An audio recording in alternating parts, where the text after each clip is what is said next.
Hello, everyone, and many thanks for your time and attention for joining this stream. News summary from Moscow program. Although it is Sunday, and as always, it's going to be a community chat, big community chat, and fundraising stream. Hopefully, it will work out well. And because it's a fundraising, if you were thinking to donate to the project, well, this is the time. I guess this fundraising definitely help to be focused next week for on the work because with donations you never know, you might have some or not, but fundraising do help. Also, dear friends, I have prepared, of course, new segment for you. But before I start, let me thank members of our community who were waiting yesterday because I did not have a live stream or update. Thank you, dear friends, for your attention. I'm okay. I just took a day off for this new schedule with two updates, pre-recorded update in the morning time, then live stream at 10 p.m. in the evening. Basically double the work that I do. It's like 14 hours a day, 15 hours a day every day, and it is exhausting. So tomorrow I just was done and I could not. I was working on an update, by the way, but I was thinking, you know what, I'm gonna start sleeping during the stream itself, so better if I take day off. And I should write on a community page and on my Telegram and Twitter X page that I will take day off from my bed. Next time I will definitely let you know when I will take day off. That's been said, dear friends. Let's start with the news segment. As always, after the news, I will join community chat. Let's have a conversation. It was a busy week. Lot is happening, so we can summarize all the main topics. But first of all, now I will start with the reports from Moldova, where parliamentary elections are taking place. And already, dear friends, we have some indicators that things are not going to go down well for Moldova because already rights of the citizens of Moldova have been ignored by the Western-controlled regime of Maya Sandu. For example, according to reports that I see in Russia, dear friends, there are some 300 to 350,000 citizens of Moldova are living currently.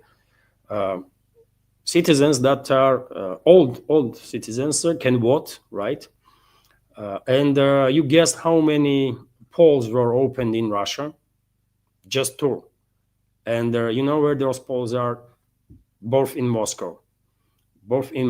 And on top of this injustice, you know how many ballots were sent by Moldovan Election Commission to Moscow so that citizens of Moldova will have opportunity to vote? Just 10,000. Just 10,000 ballots, by the way, when 350,000 alleged voters, legit voters, are living in Russia.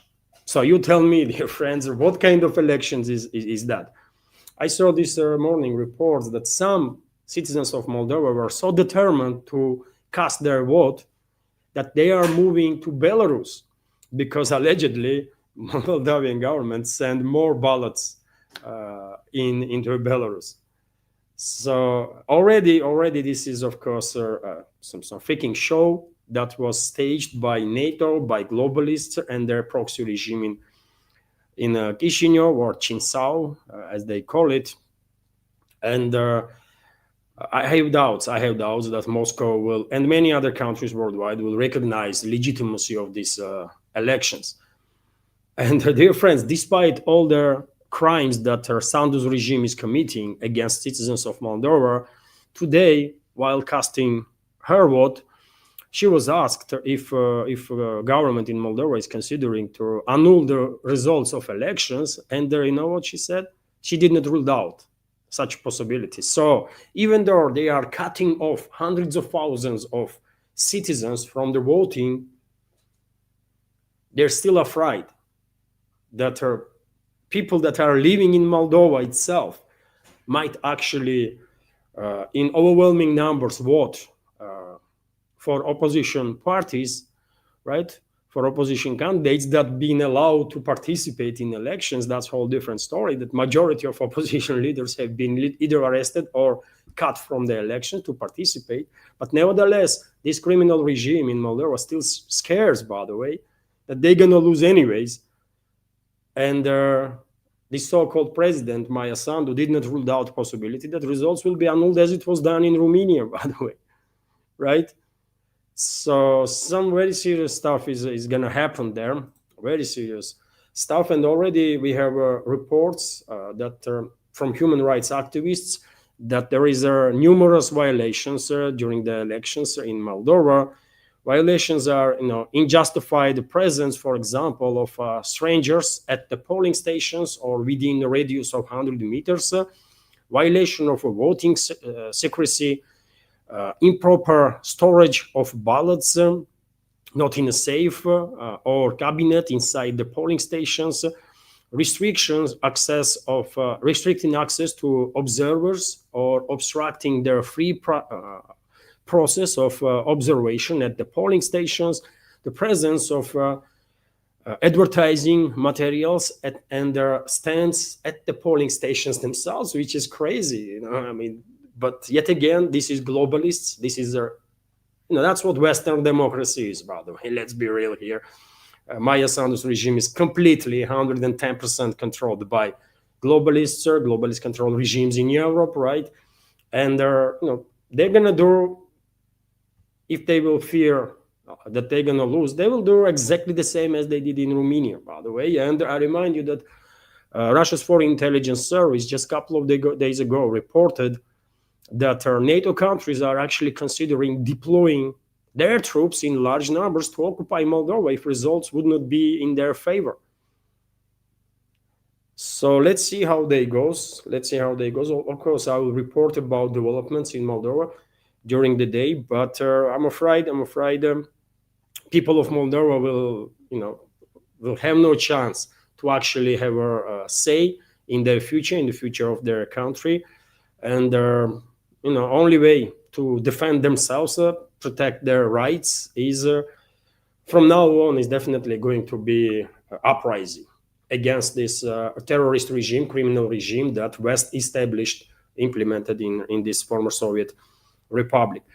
Anyways, let's wait until the evening, by the way. But me personally have no doubts that this show is anything but elections, this freak show, actually, that orchestrated by the NATO. Anyways, let's continue now with some other news. And, RIA Novosti, based on Russian Defense Ministry's latest updates, shared with public information that air defense systems on duty intercepted 41 drones that was launched by Western-backed terrorist regime of Zelensky to strike deep into Russian territory. 12 drones are intercepted in the Kursk region, 10 over the Bryansk region, 8 over the Belgorod region, 4 over the Tula region, 3 above Yaroslav region, and 2 over Rostov region, 1 each over the territories of Novgorod and Samara. And also a very important topic, dear friends, Western-backed terrorist regime, under orders of its NATO backers, conducting strikes not just on civilians, not just on some industrial areas, but on nuclear power plants. As you know, several times were attacks on Smolensk nuclear power plant, Zaporozhye nuclear power plant is under attack almost on daily basis, Kursk nuclear power plant. And we have this report today from TASS News Agency that Zaporozhye NPP stated that the Ukrainian armed forces are attempting to create a threat of a nuclear catastrophe.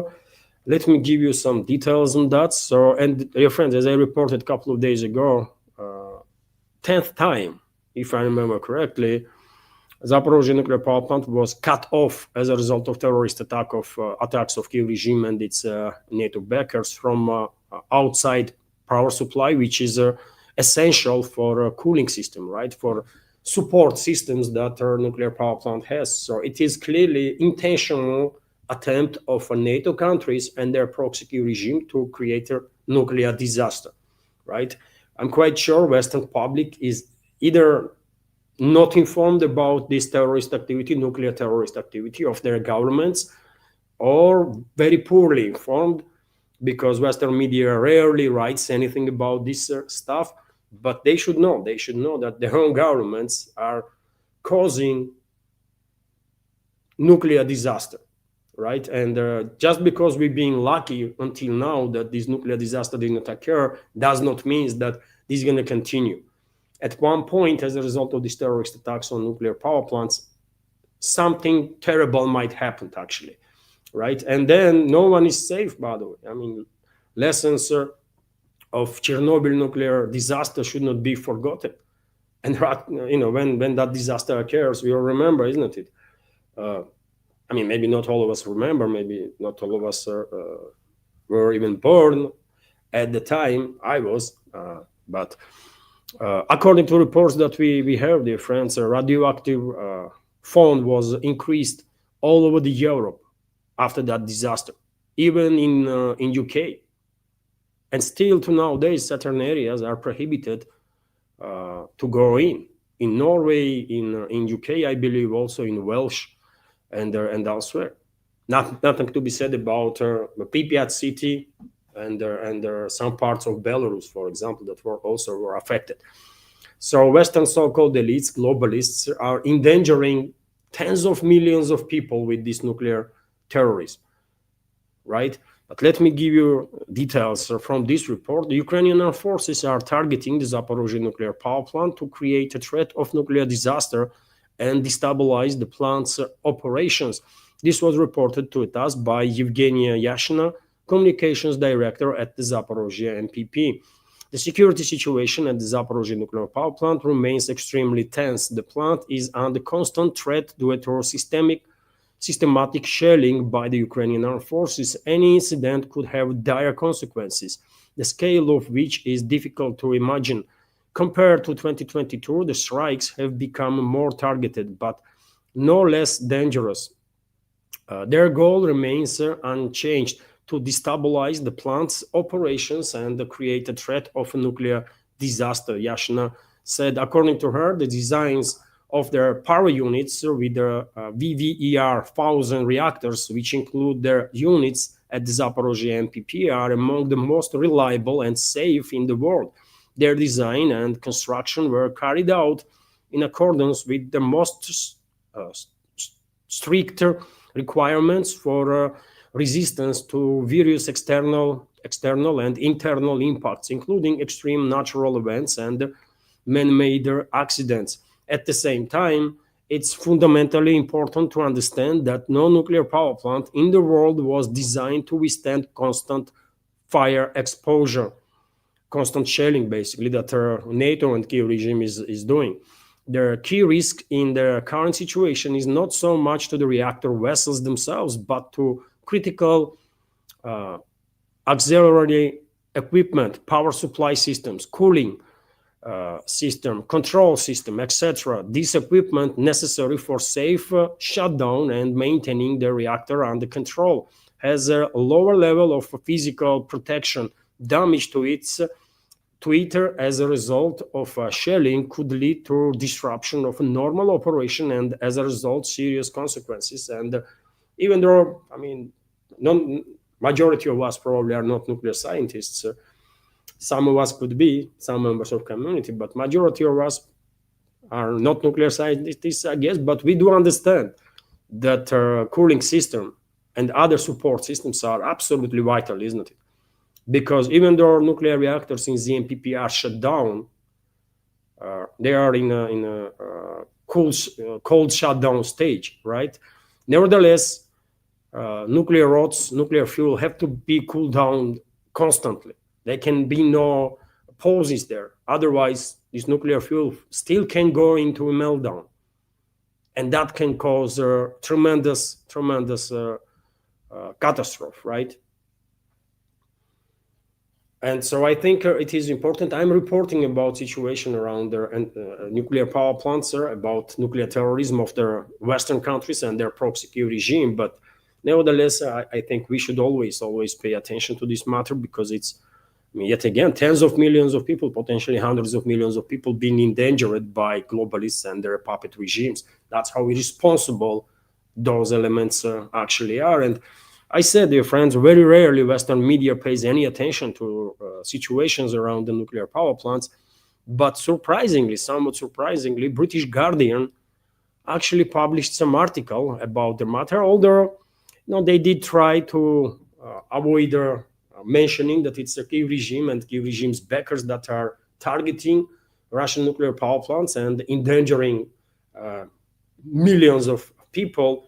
At least they did write an article on the matter, which will let at least some people in the West to think about consequences of the actions of their beloved elites there in the West. So Guardian, citing IAEA experts, warns that the Zaporozhye nuclear power plant has been cut off from external electricity for 3 days, which is true, by the way. Maybe last night power supply was resumed, but I did not see reports on that by now. Cooling and safety systems now rely entirely on diesel generators after the last power line was severed. And why Guardian is not reporting why ZMPP has lost their power supply? Why Guardian is not reporting that Kiev regime, with the assistance of its NATO backers, are targeting ZMPP on a regular basis and cutting off outside power supply, which is essential for security of their ZMPP, including cooling system.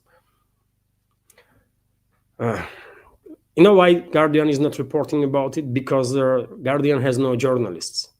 It's a pure propaganda outlet, right? As literally all the other so-called media outlets in the West, all of them are propaganda means.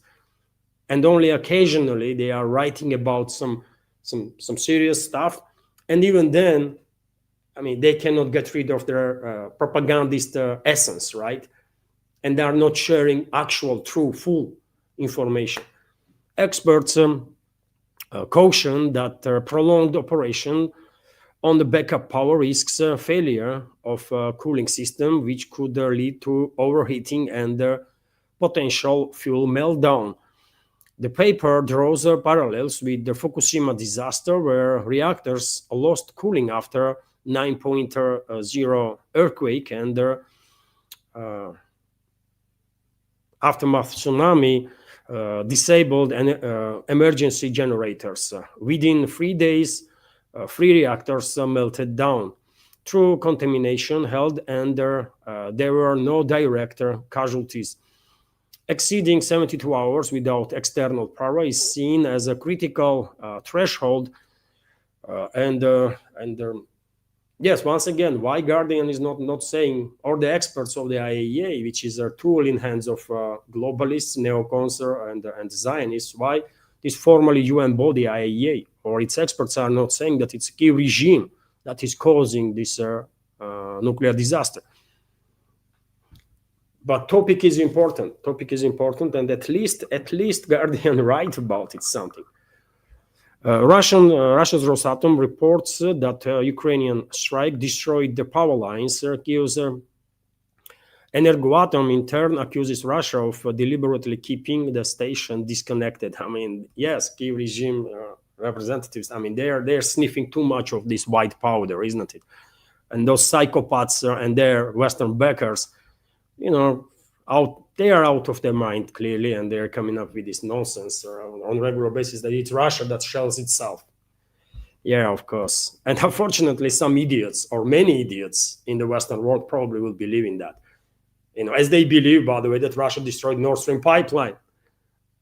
And as they believe in all the other nonsensical propaganda pushes, propaganda statements that Western so-called elites were pushing, right, on the public. Unfortunately, vast majority of the society in the Western world has been zombified with this and totally brainwashed. And I'm not sure they can be saved at this point, no matter how much truth you were going to tell them. They just would not be able to digest it or take it, acknowledge it. They just completely brainwashed, brain dead, actually, right? But yes, the danger is there, by the way, and well, at least I'm reporting about it on regular basis. That being said, dear friends, last night Russian armed forces conducted relatively large-scale drone and missile strikes on military and logistical infrastructure of the Western-backed terrorist regime of Zelensky. Dozens of cruise missiles were launched, hundreds of drones. Kiev regime is claiming that about 600 drones were launched, and some 40, 45, up to 50 different type of missiles. As always, Kiev regime claims that they intercepted almost 100% of all aerial targets. Up to you if you believe in that or not. I definitely don't. But nevertheless, that's what is being circulating on internet. RIA Novosti, meanwhile, is reporting that, according to Russian underground, Russian military strike on Ukraine's military facilities. So Russian forces struck the main base of the Ukrainian Navy near the Achakov last night. Nikolaev underground coordinator Sergei Lebedev told RIA Novosti. So Nikolaev region, 3 strikes targets are military depots and their training grounds. Achakov was targeted where this naval base is located. Also, Russian armed forces last night targeted their supply hubs in Kirovograd region, MLRS positions and storage facilities in the border areas of the Chernigov region, the city of Bakhmach, where important railway junctions are, with an oil depot and military units, also supply depots and communication points of the Ukrainian armed forces in their Nizhin and their Priluki districts, railway junction and the warehouse complex in their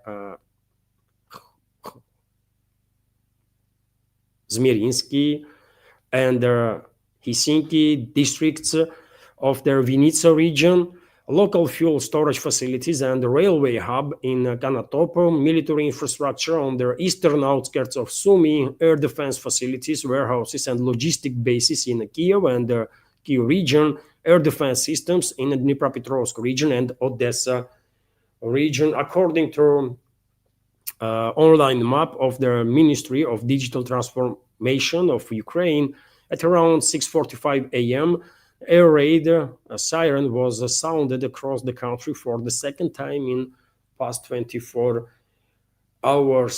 So relatively large-scale Russian long-range precise strikes on enemy military and logistical infrastructure, energy infrastructure, and so on.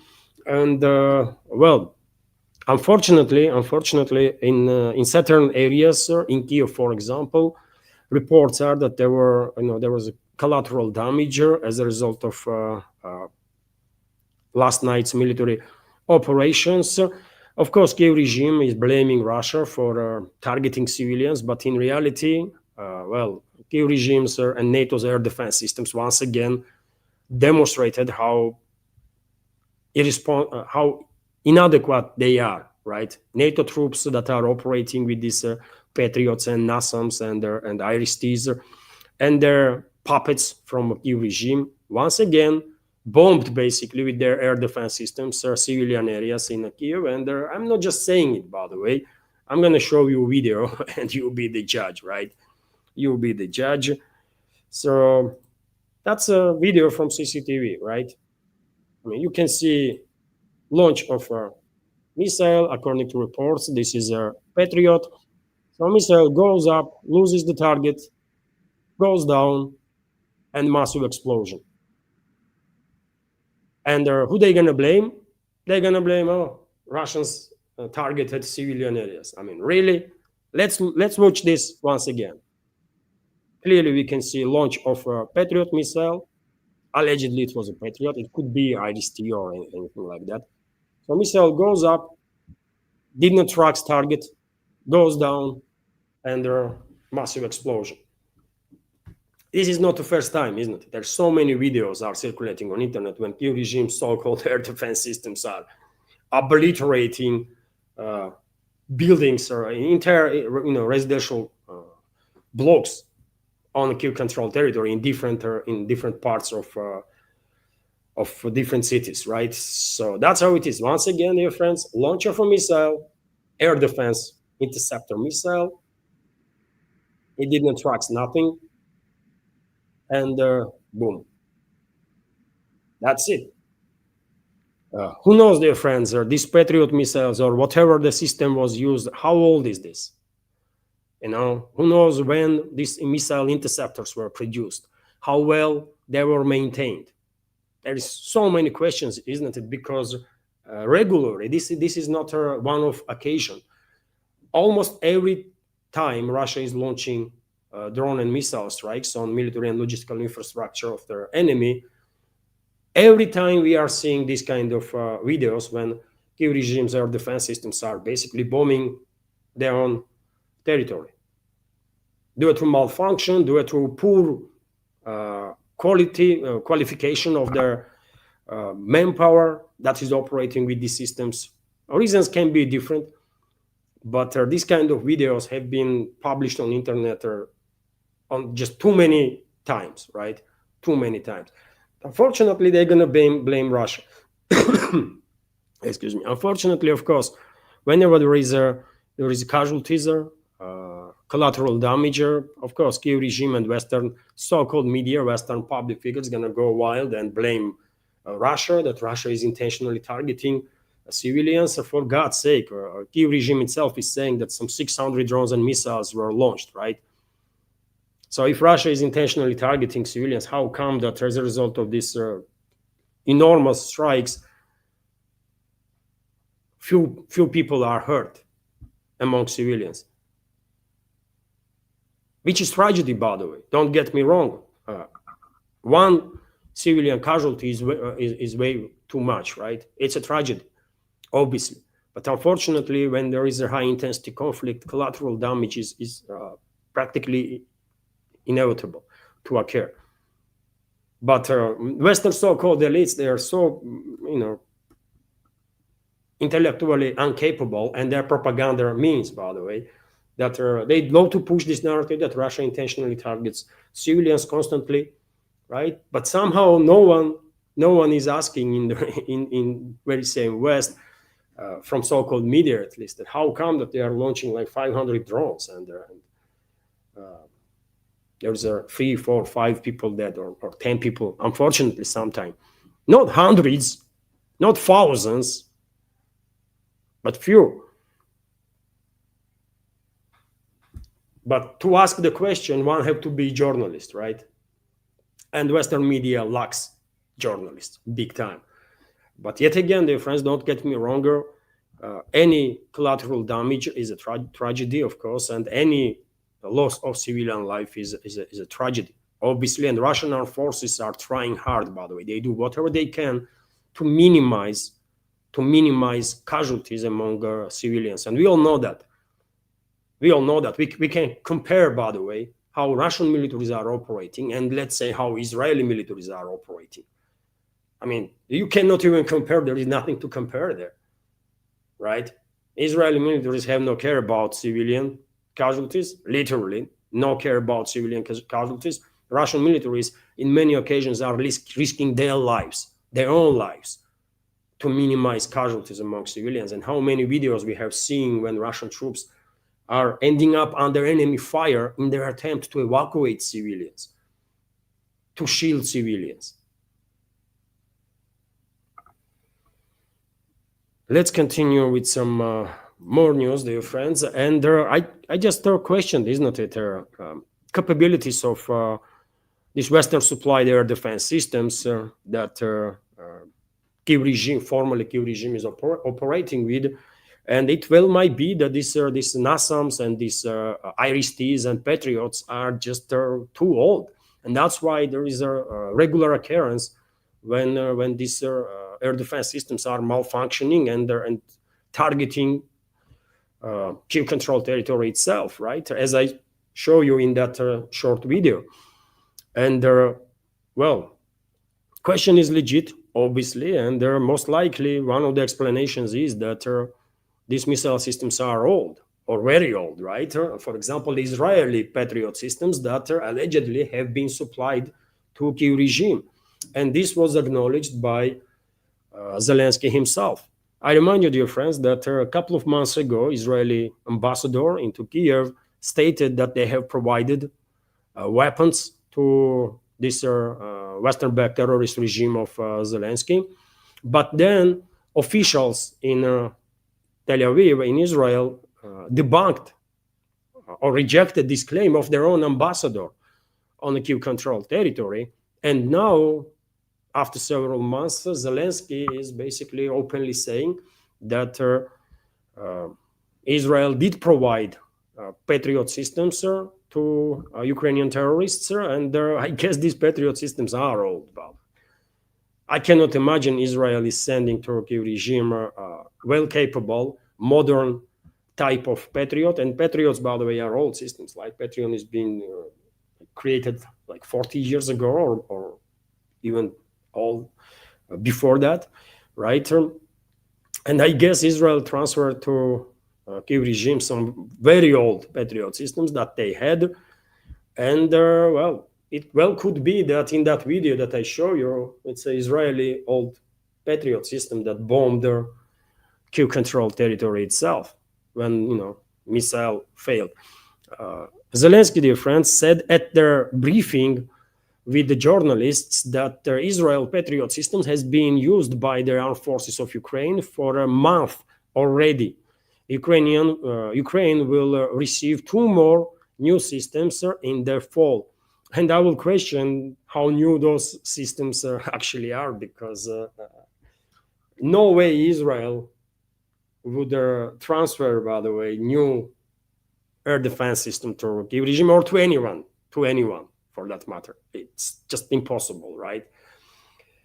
Dear friends, there was a right now super chat from Daniela Modos on Rumble, and I will highlight this super chatter once new segment is finished. I remind you, dear friends, that this is not just a big community chat today, but also fundraising. So hopefully it will work out well, so that next week I will be less stressed, being fully focused on this project, which is a full-time job and with regular overtimes. TASS news agency is also reporting that Russian armed forces, struck military airfields and the Ukrainian military-industrial complex. This is Defense Ministry statement about last night's strikes. Let me give you some details. So tonight, the Russian armed forces launched a massive strike using long-range air and their sea-based precision weapons and attack drones against Ukrainian military-industrial complex facilities used by Ukrainian armed forces, as well as military airfield infrastructure. Their strikes objectives were achieved, and all design targets were hit. Their military department reported, and well, that's about it from this statement. The Russian Defense Ministry, as you know, it's extremely conservative institution, understandably so, and very rarely they share too much information, just some brief statements. But nevertheless, I think it's worth paying attention to what official statements are from the Defense Ministry. Meanwhile, interesting report, I think that US offers Europe to buy hard air defense systems, which costs more than €1 billion, by the way. So I guess European countries no longer have most of their IRIS-Ts, most of their NASAMS, most of their Patriot systems, and to produce new ones, it takes time, obviously. And US and are in no position to basically produce these systems in dozens and dozens each year. It's just not happening. I guess they have some hard systems in storage in US, and they want to get rid of it and force Europeans to buy each system of it for over €1 billion. So representatives of Lockheed Martin said in an interview that negotiations are currently underway with potential European buyers. Michael Williamson,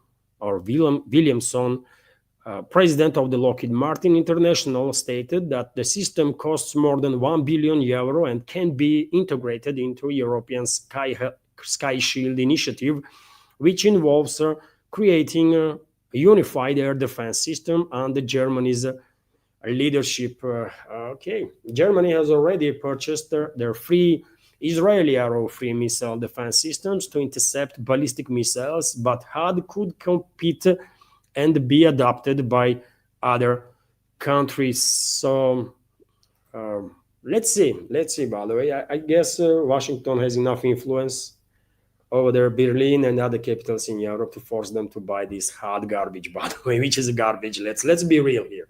West does not have really good air defense systems. Are Western air defense systems, HUD and Patriot and NASAMS and IRIS-T, somewhat capable? For sure. Are there dangerous systems for, let's say, fighter planes or aerial? First of all, for fighter planes, that's what concerns me. I want Russian pilots to be safe, right? Are those systems dangerous? Oh, they are, for sure. But we already have seen quite a number of occasions, isn't it, when Russian pilots successfully avoided attacks from Patriot batteries, for example. Unfortunately, this is not always the case, but we already have stories, documented stories, when Russian pilots, even on not most agile planes like Su-34s that are frontline bombers, by the way, not the most maneuverable planes out there in Russian inventory, but pilots on Su-34s even managed to avoid like 3 Patriot missiles at once, right? So nevertheless, are these Western air defense systems, Patriots, NASAMS, IRIS-Ts, HUDs, dangerous? Yes, they are, but are they as good as Russian S-300, 350, S-400, S-500? No, man, nowhere close. And that's why I'm saying it's a freaking garbage, man. It's a freaking garbage if you take in account that they cost billion and more, right? Come on, man. You know, Russian militaries can buy like 3 S-400s for $1 billion, right? That is 10 times better than anything that NATO can come up with. But anyways, unfortunately, they still are dangerous. And of course, Russian fighter pilots, first of all, Russian pilots, you know, should be as careful as possible, because you know, it's still dangerous stuff, but you know, not as good as Russian air defense systems. That's what I want to say.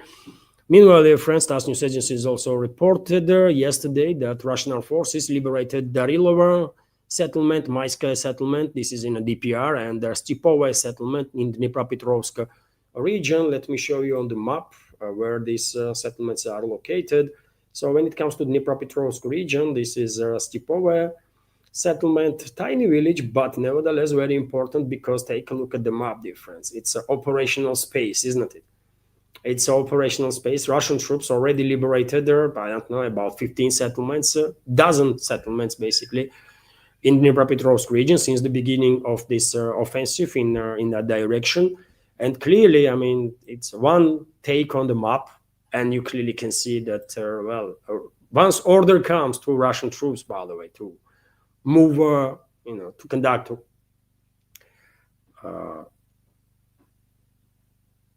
offensive operations, large-scale or sectoral-scale offensive operations in the Dnipropetrovsk region, then, you know, I can understand why many military experts are predicting that Russian advance is going to be very rapid, because it's a steppe area. It's a steppe area, mainly Dnipropetrovsk region. Unlike DPR and LPR, which are extremely urbanized, Dnipropetrovsk is freaking fields, by the way, mainly fields, unending fields, right? It's a steppe area that very difficult to defend, basically, because there is not that many settlements which you can use as a stronghold, right? So significant developments are happening, of course, in Dnipropetrovsk direction. When it comes to these other settlements, this one is Mayskaya settlement in a DPR. This is on the northern side of Konstantinovka. And when it comes to Konstantinovka itself, Russian troops already are conducting operations on the outskirts of the city, and Russian DRGs are operating inside the city itself. And Russian drones, by the way, are making life of enemies in Konstantinovka total hell. They are, enemy troops are afraid to go out on the street anywhere on the city there. Same goes for Seversk, by the way. Same goes for Kupiansk, of course. This is a Darilova settlement in the DPR also, which is Liman direction on the northwestern side of Liman. And Russian troops, I already reported earlier that Russian troops are basically in control of main supply and support line between Seversk and Liman. Right after liberating Serbiansky forestry, Russian troops are basically right now already on outskirts of Yampol.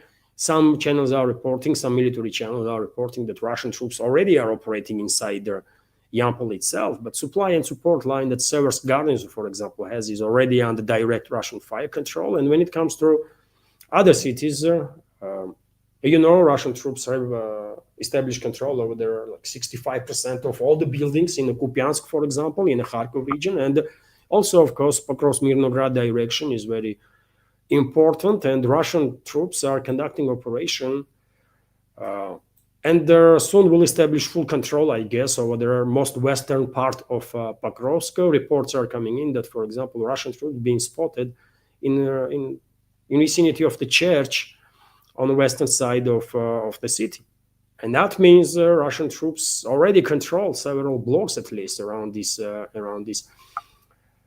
area, right? Russian troops are operating in Mirnograd also. And let me show you Kupiansk, by the way.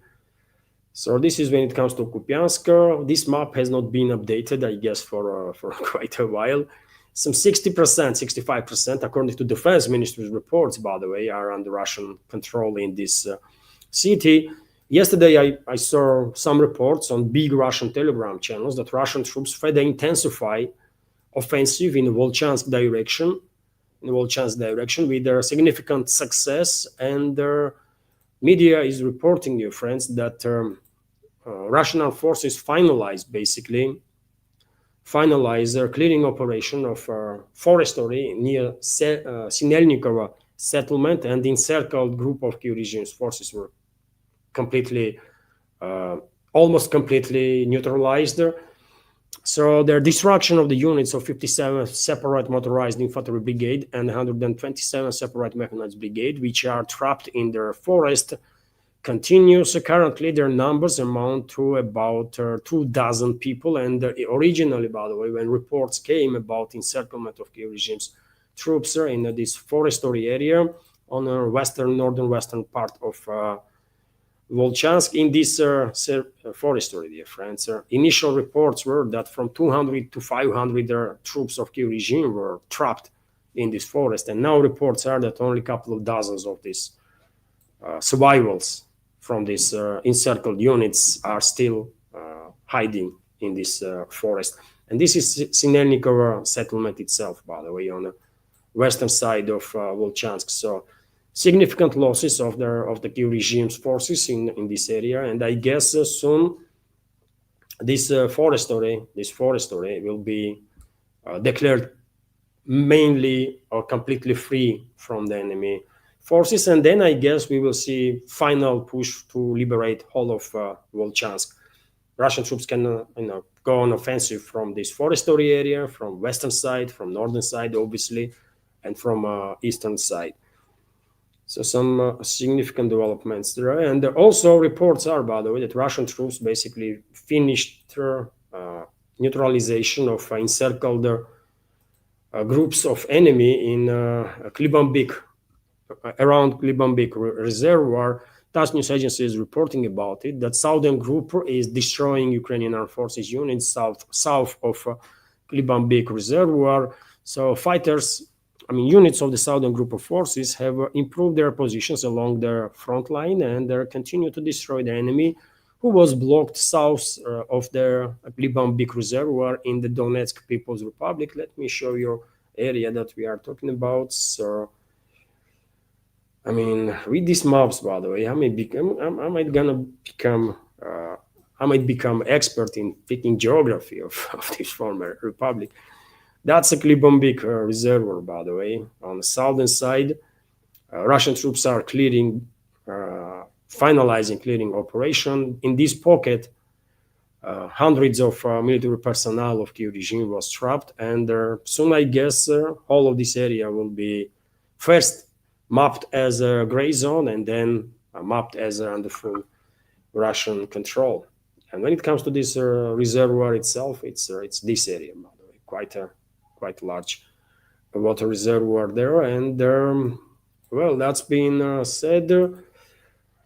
That's been said, dear friends. Before I continue, let me once again highlight, especially for new members of our community, that this media project is completely subscriber funded, dear friends, and that means exists only as long as I have your support, community support. And so if you like my work, if you want to help me maintain this project, and maybe with your help further develop, and if you want to support, you can do it through several means. There is a PayPal platform that you can use to donate, also Boosty platform.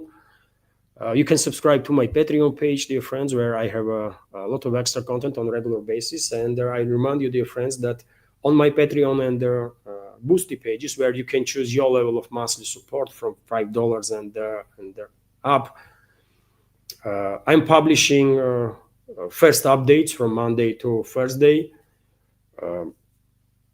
yearly.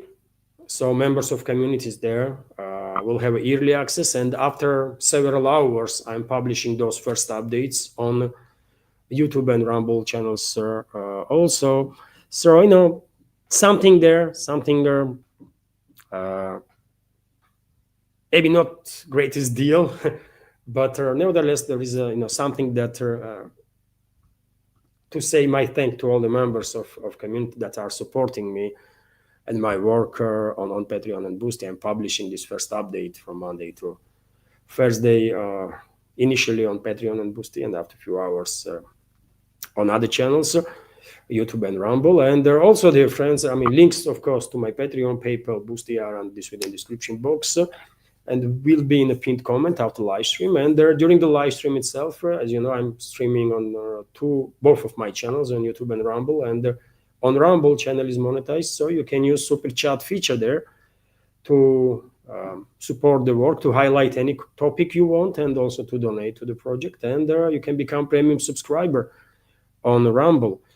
Of course, everything makes everything is great deal of support, of course, dear friends, and helps me to maintain this project. Many thanks to everybody who already supported and continues to support. That's been said, dear friends, let's continue with some more news and what is next. Statements of Lavrov. As you know, dear friends, a majority of our community, I'm quite sure, already knows that day before yesterday, Lavrov made his speech during General Assembly of UN. And let me give you some key points from his important statements. So Russian Foreign Minister Sergei Lavrov addressed the 80th season of the UN General Assembly and held a press conference where he discussed their dialogue with the United States on Ukraine and responded to accusations against Moscow of violating NATO airspace. On the cause of a conflict in the world, Lavrov began his speech with the historical background. He recalled that the UN emerged after the end of World War II, and the principles of the Charter continue to serve as a beacon of international cooperation. However, for this to happen, all member states, without exceptions, must adhere to them.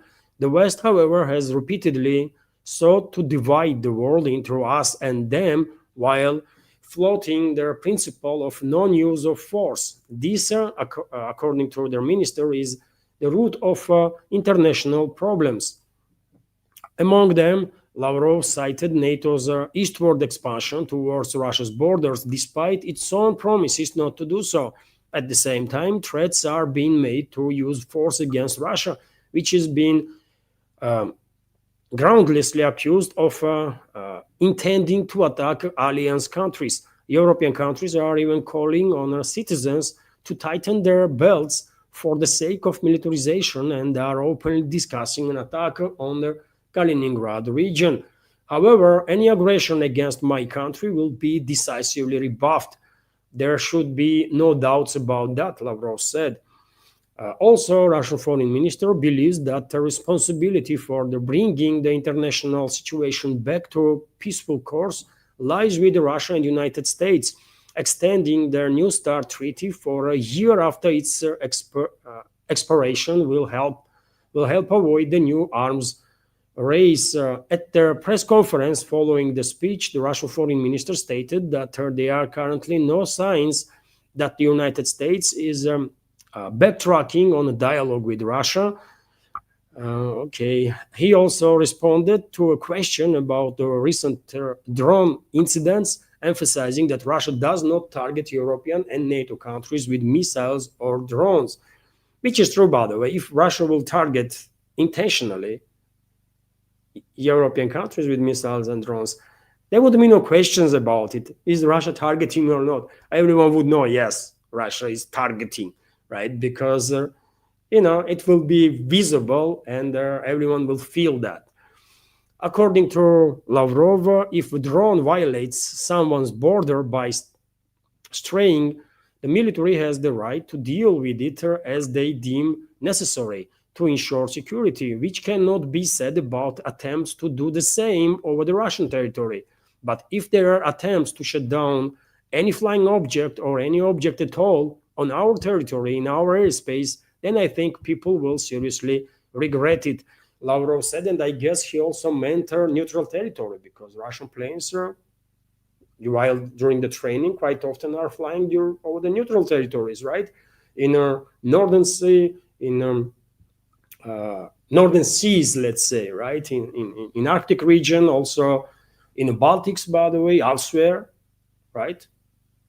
And so if anyone dares to target Russian planes, either on the Russian territory or in a neutral territory, that's how I interpret the statement of Lavrov, then consequences going to be very serious for that term. On the causes of the conflict in Ukraine, Russian foreign minister went to say that current leadership in Kiev came to power after the coup d'etat, which is true, factual. Ukraine is the only country in the world that has banned its citizens from speaking their native language, which is also true, by the way, factual. Russian language is a native language for a majority, I will say, of residents on Kiev-controlled territory. And dear friends, we should keep in mind that Kiev regime is targeting not just Russian language and Russian speakers, but they are targeting, for example, Hungarian speakers. And Budapest expressed its concern on numerous occasions due to poor treatment or criminal treatment of their ethnic Hungarians in the country.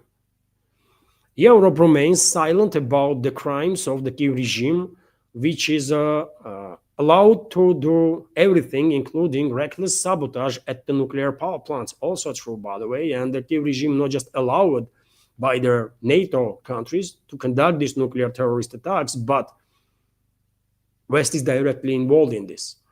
If anybody believes that Kiev regime is targeting nuclear power plants without authorization or even order from London, for example, then I have Mount Everest to sell to that person. Kiev regime does nothing without authorization of its Western masters, period.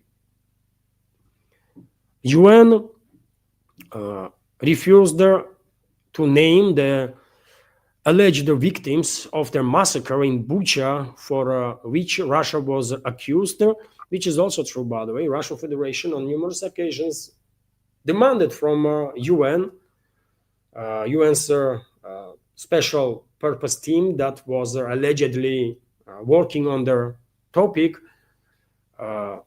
Russia demanded on numerous occasions from UN and also from Kiev regime to share the names of the victims.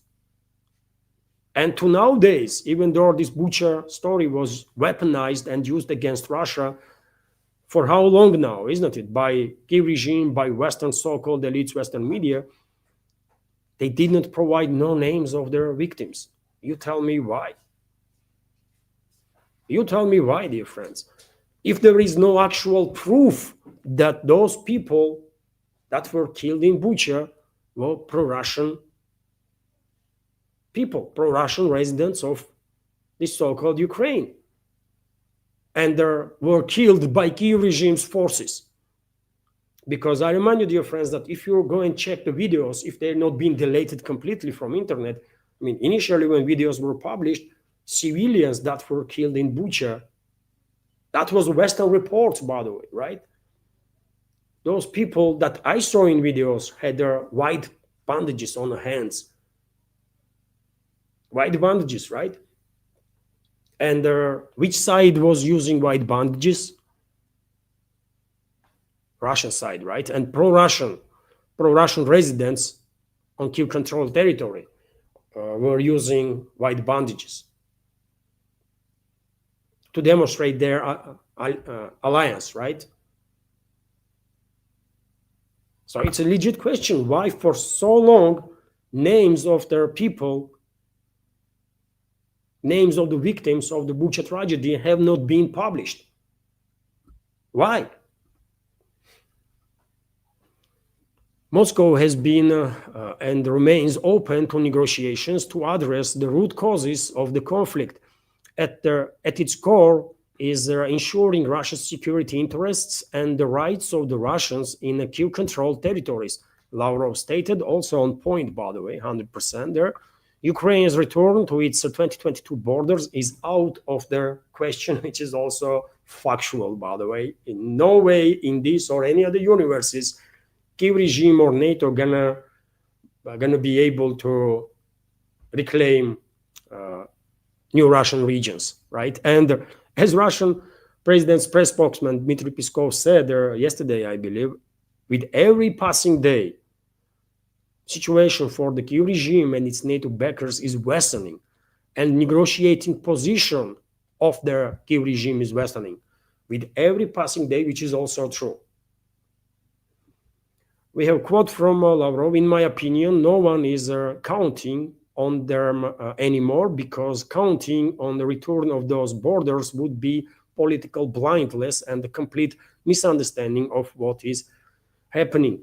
On the situation in the Middle East, Russian foreign minister stated that Russia strongly condemned the Hamas attack on October 7, 2023, but there is no justification for the killing of Palestinian civilians, no for terrorist attacks. They want to bury the UN decision to create a Palestinian state through a coup d'etat. Russia considers the West attempts to reinstate sanctions against Iran in the UN Security Council unacceptable and illegal. The balance of power in the world is fundamentally different from that established 80 years ago, and this must be reflected in the system of UN institutions and reforms of the Security Council. Russia advocates for its democratization exclusively through expanding their representation of Asia, Africa, and Latin America. And I guess Lavrov means by saying so more members to join permanent members of the Security Council, more countries to join. Permanent members right now, as you know, dear friends, permanent members are Russia, US, China, France, and UK, which is not justified. Absolutely. I mean, situation is very different now in the world than it was 80 years ago. And I think India, of course, have to be a permanent member of the Security Council. South Africa, of course, have to be permanent member of the Security Council. When it comes to South America, by the way, Brazil, leading economy, definitely have to be, I think, permanent member of the Security Council as a representative, direct or indirect, of interests of the region, right? Not just itself, but also region, because obviously every country is interested in safety and the security of not just itself, but region too, because otherwise you cannot have a security. So at least India, South Africa, Brazil should join Security Council, right? Permanent members. Some other countries also can be considered. Iran, by the way, or any one country from Middle East should be in the Security Council to represent interests of the region, right? Why there is no discussion about it? Actual, meaningful discussion, just statements. But Russian side, Chinese side, other countries, India is very active about this matter, and maybe sometime in the future we will actually see reforms in the UN, which will make this institution, little more capable. Because right now UN is kind of a freaking joke, man. Unfortunately, which is unfortunate, but that's what is happening. Tell me when last time UN actually managed to resolve anything. Why UN is unable to stop massacre of the civilians in the Middle East? Why UN is unable to stop this genocide of the Palestinian people committed by Israel, fascist entity that Israel has become? It's just UN General Assembly high-level week, as you know, opened on Tuesday. World leaders assessed their international situation and addressed key conflicts. Secretary General Antonio Guterres launched their event by calling for peace in Ukraine. Yeah, Guterres should work without sleep to resolve, to help Palestinian people, first of all, that are in absolutely desperate situation. So that's some key statements from Foreign Minister of the Russian Federation during his speech in UN, and then during their press conference. And probably you noticed there, dear friends, that Lavrov once again kind of hinted that our relationships with their European regimes are tense.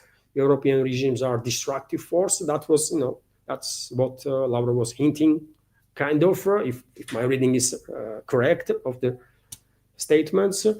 But same time he was saying that Russia and US are still on communicating and are on the side of the escalation, right? And some members of our community might be a bit frustrated with this approach that somehow Moscow is pointing at US as to be less destructive than European regimes. And I think very same members probably will find this statement of Peskov, press spokesman of the Russian president, also kind of irritating, that Putin is ready to meet with Trump in Moscow. Yet again, yes, it seems like Moscow has different attitude towards the administration of US and their different attitude towards the globalist control regimes in Europe. Maybe because Russian leadership still hopes that somehow, while talking, negotiating with the US administration, they will manage to persuade opposite side, American leadership, to pull out the country from this proxy war that West is waging against Russia. Let them try. After all, I might be skeptical about it because I don't think anyone from the Western elites can be trusted, neither from Europe, neither from US. You cannot trust none of them, right? That's my personal take. I don't think Trump can be trusted. I don't think Rubio can be trusted, or any other representative of their administration in US. And I don't think leadership of UK or France or Germany or Italy can be trusted, for that matter, right? But nevertheless, I guess among Russian leaderships there is also like different groups, right? And right now initiative is in the hands of a group that still hopes that maybe they will manage to persuade American leadership to pull out their country from this proxy war. Yet again, let them try. I don't think this will work because, in my personal opinion, US leadership is absolutely on board with the globalists and the neocons in their war against Russia. But nevertheless, let everybody try to do whatever they can to reach the escalation. Maybe they will succeed. Maybe they will succeed. There is, after all, nothing wrong in attempting the escalation, right? Even if it sometimes can be frustrating. But as I said, by the way, I don't think U.S. administration is about the escalation. I think they are completely on board with the globalists and the neocons. And we have, for example, this reporter from Telegraph, British media, so-called media outlet, that Trump shifted his stance on Ukraine after meeting with a British king, so-called king, man. Who the hell is that freaking creature? According to Zelensky's head of administration, Andrei Yermak, in a comment to the Telegraph, allegedly, diplomatic sources suggested that their timing was no coincidence. Their monarch reported raised the Ukrainian issue. Allegedly, the so-called king of UK raised the topic of Ukraine during the private talks with Trump throughout their recent state visit that Trump undertook. The so-called king hosted the Trumps at the Windsor Castle, joining them for a lunch, dinner, and a full day of events, even briefly mentioning Ukraine in his banquet speech. And I don't know, of course, is this report correct or not? Did the so-called king of UK influence Trump or not? But maybe they did, because Trump was very happy. He himself highlighted several times that this is a big deal that he was on state visit second times, that it never happened before, or very rare occasion when one leader is being in UK with a state visit. If it means anything, man, who does give a damn about Windsor Castle or this freaking so-called royal family of the UK? I have no respect for them whatsoever. I don't have respect for British royalties, so-called, or aristocracy. I think they are worst of the worst representatives of humanity. After all, they are leading force in the globalist movements, among the globalists, right? I would not shake hands with those animals, man. But anyways, that's the reports, by the way, that globalists actually influenced Trump while he was in UK. It could be true, man. Could be true. God knows what they told him. God knows what they promised him, directly, indirectly, any other way. But once he went back to US, he made this U-turn, right? And then began saying some stuff that even diehard Trump supporters not really understand. I mean, and are questioning what the hell, right? And by the way, there is now two directions when it comes to this Trump's U-turn.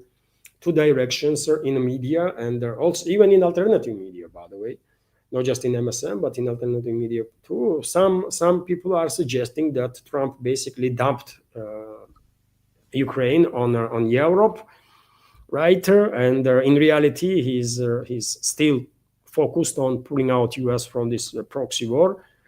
I don't think so. I have different take on the situation. I don't think Trump is in a position, because he is extremely compromised. I don't think he is in a position to dump Ukraine anywhere, right? And so I think, even though I can see logic behind the statements that U.S. ruling class wants to shift the blame for inevitable disaster for the West in regards to Ukraine, for inevitable loss. U.S. administration wants to, shift the blame on Europe, and European elites are trying to do the same in regards to US, by the way. Yes, this blame game is going on from both sides there, but nevertheless, to say that US is dumping Ukraine and pulling out from this proxy war is just, exaggeration on just unbelievable scale, because US is providing weapons, US is providing intelligence assistance, And by the way, US, this intelligence assistance is cost money, right? Those satellites and satellite imagery and all the other resources that US is using, it costs money. So claim that US is financially no longer involved in this proxy war is also not true. US still is very much involved financially too in this proxy war, right? So therefore, I don't think US is pulling out from this conflict. What I do think is that yes, US political class, US ruling class wants to shift the blame on Europe, if and when things will go down bad for them, and it will, right? Eventually, of course, Western elites will be forced to capitulate before Russia. It's just inevitable, right? But until that day, they are still trying as much as they can to harm Russia, right? And that's why I think next phase of escalation is inevitable. Next phase of escalation that West will launch in short time, and they are preparing. They are preparing, by the way. And for example, this report from Wall Street Journal claims that Trump told Zelensky he was open to providing a new long-range weapons to Kyiv regime, formally to Kyiv regime. In reality, we all understand that all these long-range weapons, especially missiles, by the way, are operated and they're prepared for launches by military staff from country that those weapons are belong to. In case of Storm Shadow, for example, it's British militaries, right? And British intelligence services. In case of Skull PG, it's French militaries and French intelligence. In case of ATACMS, it's a US militaries and US intelligence. And in case of other long-range weapon systems that US might deploy against Russia, it could be ATACMS, it could be other weapons, even Tomahawks being discussed, right? Tomahawk cruise missiles. Of course, it will be US militaries and intelligence too. And the topic itself is clearly one more indicator that the West is planning unprecedented scale of escalation with Russia. And I already said what, in my personal opinion, that escalation is going to be. I can repeat, by the way, I think when they will launch this next phase of escalation, they will try simultaneously to conduct a decapitation strike on Russian political and military leadership. Threats already been issued, right, through Zelensky. But nevertheless, when Zelensky says something, it's globalists are saying stuff, right? And Zelensky already threatened Russian political leadership just a couple of days ago. So I think this next phase of escalation gonna look like combined assault on Russia. So it might be attempt of decapitation strike against Russian political and military leadership, massive, unprecedented scale of drone and missile strikes on Russia, simultaneously large-scale terrorist attacks inside the Russian territory by assets of the NATO member states that unfortunately they might have here in Russia. And there are simultaneous cyber attacks, massive unprecedented scale cyber attacks on Russian infrastructure to create basically a chaotic situation to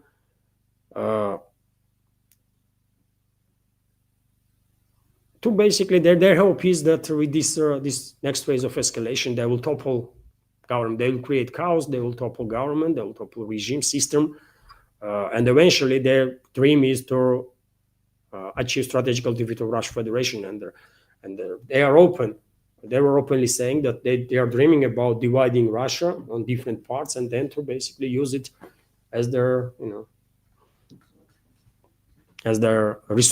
base for resources of all sorts, right? So that's what they are planning, by the way, and they are not even good at hiding it, because why would otherwise Trump said there that he might authorize long-range strikes? Also, yet again, Wall Street Journal, I already mentioned that Trump allows restrictions on Ukraine strikes against Russia to be lifted. And I mentioned Tomahawk missiles, isn't it? There are negotiations, allegedly, also during the negotiations, allegedly, Also was discussed the delivery of Tomahawk cruise missiles with a range of up to 1,500 kilometers. U.S. administration is considering this option as well as the alternative of supplying additional ATACMS missiles. And I remind you, dear friends, that Germany just months ago or 2 months ago, relatively recently, asked U.S. for Typhoon launchers. And Typhoon launchers are used to launch Tomahawk cruise missiles. And who knows, maybe those Tomahawk, those launchers already being transferred to Germany by US and then from Germany to Kiev control territory. And maybe Tomahawk missiles also, even though allegedly, there are some reports in the Western so-called media that Trump, for now, refusing transfer of Tomahawk missiles. You can never know. Trump already demonstrated that he's personally engaged in all sorts of deception operations, for example, against Iran. Trump and Witkoff, his envoy, were directly, personally involved in deception operation to cut Iranians off guard of incoming strikes, right? And they succeed in that, unfortunately. So therefore, anything that's been said by Trump cannot be taken seriously. You cannot trust him, right? So it well might be that not just ATACMS will be sent to Kyiv regime in big numbers, but also Tomahawk missiles and other long-range weapon systems from US. So that's, this is about Tomahawk, by the way. As I said, a number of media outlets in the West, including Axios, are reporting that Trump for now refused to transfer Tomahawk missiles. But how we know that Trump said that, or this information was shared by Axios not as a part of deception operation to cut off guard Russia, for example. Of course, Russian intelligence community is not relying on some open sources. They have their own sources to know what's going on. But nevertheless, these media operations, these deception operations that Western elites are personally engaged in, also something that we should keep in mind. And that's why I don't believe that US is pulling out of this proxy war against Russia, and I don't believe in all sorts of statements or when from European so-called elites, when they are whining about US dropping Ukraine on Europe. For example, Kaja Kallas, top diplomat of Europe. Every time I say this, I want to laugh, man. That Kaja Kallas, this tremendously stupid individual, by the way, is a top diplomat in Europe, but it's factual, right? She's a leading figure in EU diplomacy, formally at least. So Kaja Kallas went to criticize US kind of for its decision to point at Europe that, about you do you now, it's up to you to support Kyiv regime. We will give you weapons and stuff. Yet again, Kallas is engaged in deception too, and all the other European representatives that are whining now about these recent statements of Trump. Let me give you some details on that. So Brussels is not solely responsible for helping Ukraine and its conflict with Russia. EU Foreign Policy Chief Kaja Kallas told the Politico on the sidelines of the UN General Assembly in New York. Their comments follow US President Donald Trump's recent apparent change of stance on Ukraine after he suggested that Kyiv, with the support of European Union and the NATO, Trump emphasized NATO too, was in a position to fight and win. Some observers saw the remark as Trump stepping back from the conflict after failing to make good on his pledge to end it quickly. And yet again, dear friends, whenever there is this talk about this Trump's U-turn, focuses on Europe, right? But Trump, we can go and read that statement of Trump's, right? I don't think he deleted his tweet or his post on Truth Social. He said, Europe, yes, he mentioned Europe, European Union, but he also said NATO. And he emphasized that NATO should play a key role, right? And when it comes to NATO, which country is the leading country there in that alliance? Last time I checked, it was US. Which country spends most on NATO? Last time I checked, it was US. So how come that US is dumping Ukraine when US is their main financier and their main force in the NATO? And Trump says NATO gonna play a key role.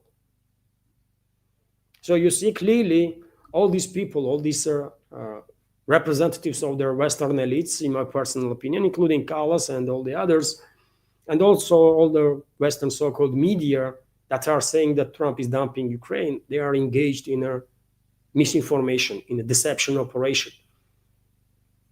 Because Trump clearly said NATO. And when it comes to NATO, it's US too. It's US too. Same time, I can take an argument that US political class wants to, create a ground based on which they will say once Russia will finalize the victory, they will say it's Europe's fault. And by the way, European elites are doing the same, right? Including with comments like this that Callas is making, that they are preparing ground to say no, it's US's fault. I mean, they dumped Ukraine on us, and otherwise results could be different. At the same time, both sides, US and Europe, is of course fully engaged right now in this proxy war against Russia. So I can understand hopes of some people that maybe US will pull out from this proxy war, actually, but it's just not happening. On the ground, we don't have indicators of that. If anything, US is further intensifying its involvement through weapon supplies and through intelligence assistance, right? So it's when it comes to collective West now, dear friends, probably you will agree with me that it's all about deception. They are just constantly lying about everything. It's a total, constant deception operation. That's what it is. And that's why Western so-called elites that weaponize diplomacy as such cannot be trusted. Not now, not until Western societies will reclaim their country and change their so-called elites, remove these current elements and allow some decent people to take leading position, right? Anyways, dear friends, so many news is left, and how long is this update already? It's 1.5 hours, goodness me. Hopefully, until now, dear friends, you did find our news segment informative and useful. I have still quite a lot of news left. It's a Sunday, so I don't know, should I continue with the news or should I stop on that and get engaged with the chat? I don't know. As I said, dear friends, there was a super chat on Rumble, one super chat for now from Daniela Modus, and I will highlight that super chatter once new segment will end. But yes, let's continue, dear friends. Some important news there, and I think it's worth our attention. Maria Zakharova, spokeswoman of the Russian Federation, Russian Foreign Ministry, commented on the information that was published in Hungarian media about false flag operations that Kyiv regime is planning, right? And let me read for you a statement that was made by Maria Zakharova. So Maria Zakharova on Kyiv's plans to conduct false flag operations in Romania and Poland. And I will just go through her statements. Today, several Hungarian media outlets, and this comment comes from yesterday, I believe. So today, several Hungarian media outlets reported on Zelensky's plans to carry out sabotage in Romania and Poland with the aim of blaming Russia. Thus, Glevit's incident is being prepared in Bankova with the goal of creating a casus belli for a war between Russia and NATO. According to the available information, the Kyiv regime's plan is as follows. Number one, repair several downed, intercepted or captured Russian drones. Second, equip them with the combat lethal elements. Third, send drones controlled by the Ukrainian specialists, disclosed as Russian drones, to major NATO transport hubs in Poland and Romania. Fourth, simultaneously conduct a disinformation campaign in Europe to blame Moscow for everything. Or fifth, ignite an armed conflict between the Russian Federation and the NATO. To carry out this provocation on September 16, Russian Giran drones were already delivered to Yavo River training ground in the western Ukraine, where the International Center for Peacekeeping and Security of the Hetman Petro Sahadichny National Academy is located. They were previously repaired in Lvov at the Lortar factory. So quite specific informations here, dear friends, quite specific informations that several Giran drones, for example, Russian Giran drones that were intercepted by Kyiv regime's forces, were rebuilt and transferred to a specific area, right, to use them in these false flag operations.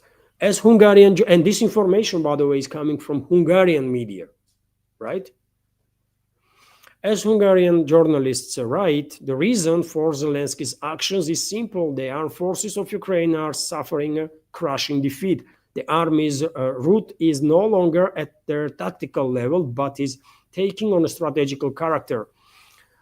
If all this is confirmed, then we must admit, never in modern times has Europe been so close to the start of the World War III. And this is, of course, dear friends, a big deal. This is, of course, big deal because I already said before, Zelensky and his associates don't take even a single step when it comes to escalation without receiving authorization or even orders from their Western masters, first of all from London.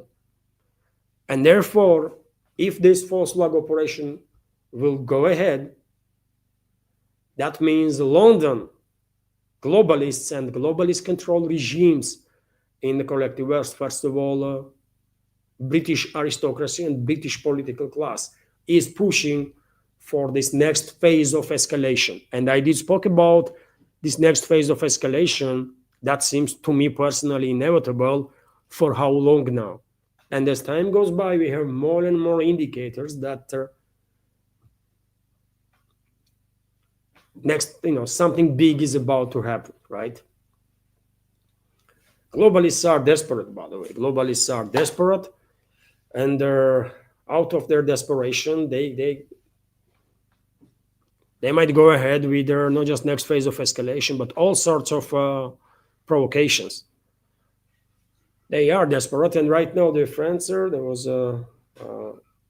one subscription that was gifted by Viper, premium subscription on Rumble channel. So I will highlight, of course, this during the question time. But thank you, Viper. Thank you, Viper. I will say that now. What else, dear friends? I have bookmarked.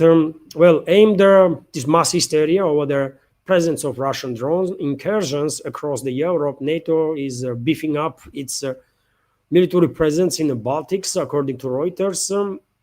Brussels sends an air defense frigate and other assets to the region. And by the way, as a reminder, there was zero evidences that links the drone sightings to Russia. And latest story is in Denmark, isn't it? For the last several days, there are constant some situations with their alleged drones around the airfields, military bases, and stuff. No evidences of drones being there, no evidences to which side these drones belong to, nothing. Just pure speculations on the media, right? And airports in some cases were actually shut down, but yet again, how we know that this is not a false flag operation and these airports were not shut down by authorities based on these false flag narratives. We don't know this, right?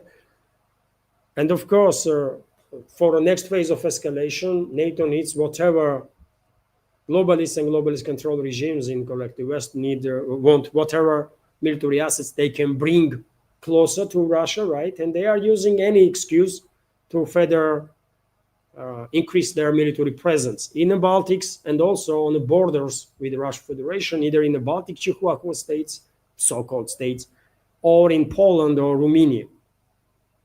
That's how it is, right? Also, dear friends, let me continue with this report. RT is reporting that Orban, Prime Minister of Hungary, revealed what he told Trump about the Russian oil. So Hungarian Prime Minister Viktor Orban told the US President Donald Trump in a recent phone call that his country's economy would plummet almost instantly if it stops receiving Russian oil and their gas. And according to reports, by the way, I mean, Hungary's economy GDP might drop 4%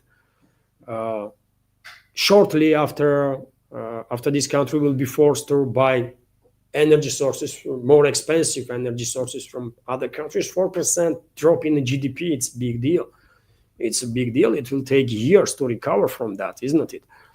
So this is serious stuff. And according to reports, Orban refused to cut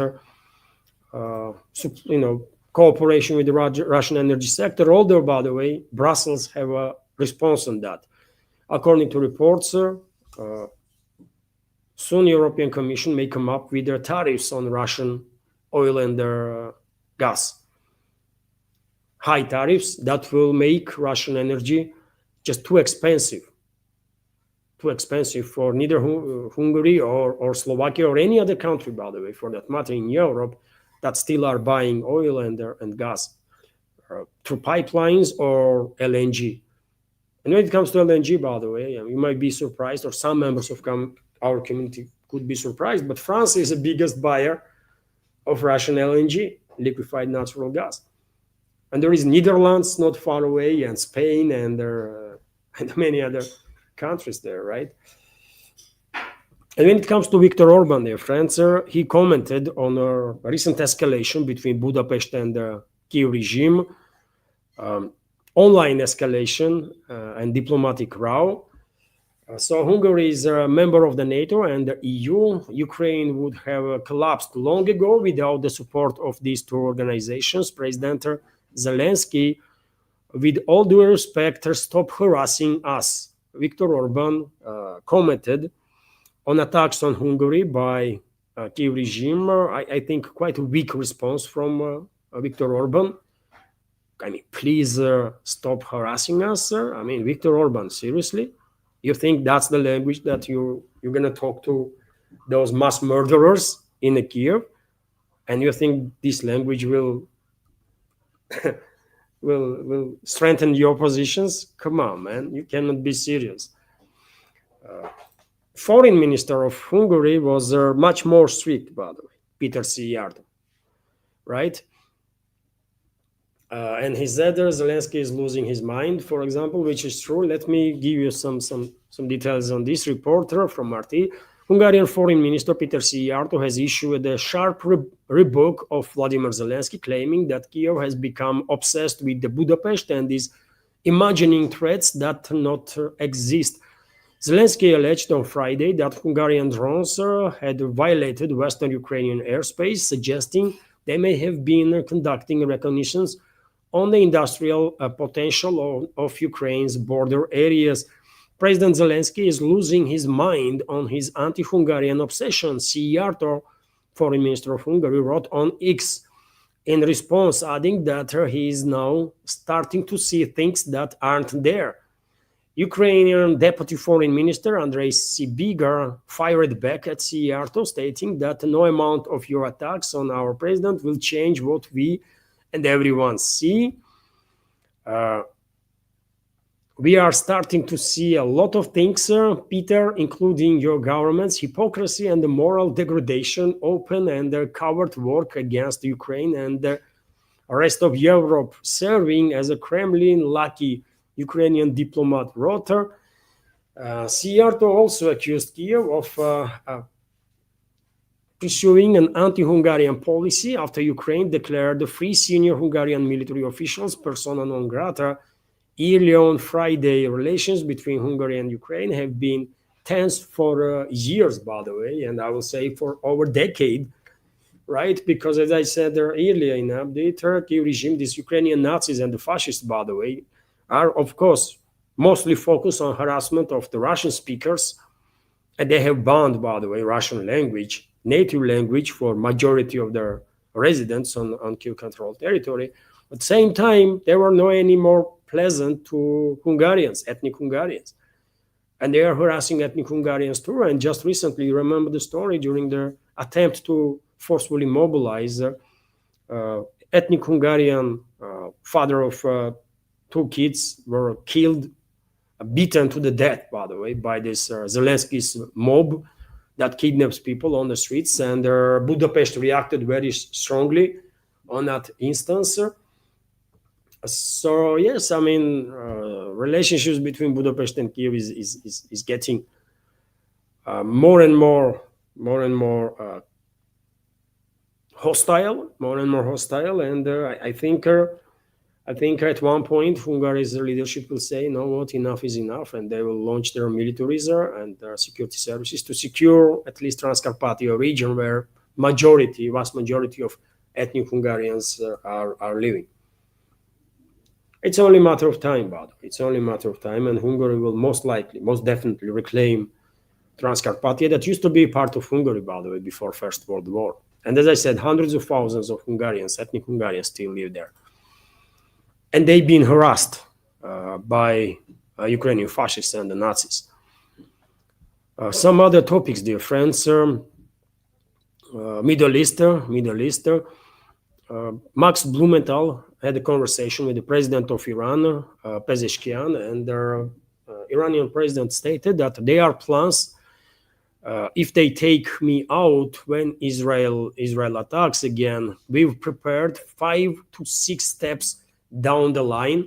So Pezeshkian basically said that if and when Israel with its allies attack Iran again, including with decapitation strike, if leadership is taken out, then there is steps in place already, right? So it would not affect on extreme terms system, and so Iranian people will have system in place to organize the resistance.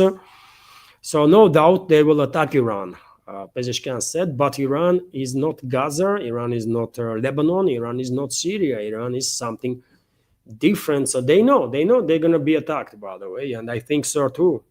I think globalist allies, neocons and Zionists, maybe for different reasons, but nevertheless are on the same page when it comes to attacking Iran, because globalists, for example, and neocons want to provoke a regional war there on the sectarian and ethnic lines to shut down navigation in the Persian Gulf and cut off China from Middle Eastern energy sources. Zionists might have different agendas. Zionists want to destroy all countries in the Middle East in principle, right? And that's what they do while using US as their enforcer for decades now, right? So, I mean, it is important to know that Iran has in place their entire system, what to do, how, and who is in charge if a decapitation strike is happening and is successful. And this is reassuring for Iranian people, first of all, that no matter what, country and society will be in a position to act to stay organized, right, and act with certain plans that they might have in place. This is big deal, obviously, because last thing you want, if you are under attack, is chaos. You need a system to be in place to be organized, right? RIA Novosti is also reporting that Iran's foreign ministry has denied their GCC's claim to their Persian Gulf islands. And this report once again confirms, dear friends, what I just said, that globalists and their allies, they're not going to stop their attempts to provoke regional war, because in this particular case, talk is about Iranian islands, right, that can become a topic of the tension, big tension, right? big tensions in the Gulf among states there.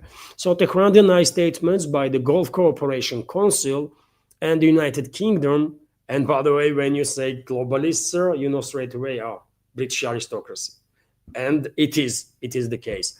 So Gulf Cooperation Council and the United Kingdom regarding Iran's right to their Greater Tamb, Lesser Tamb, and Abu Musa Islands in the Persian Gulf, said Iranian Foreign Minister spokesman Ismail Beghai, that Tehran denies those statements, rejects them.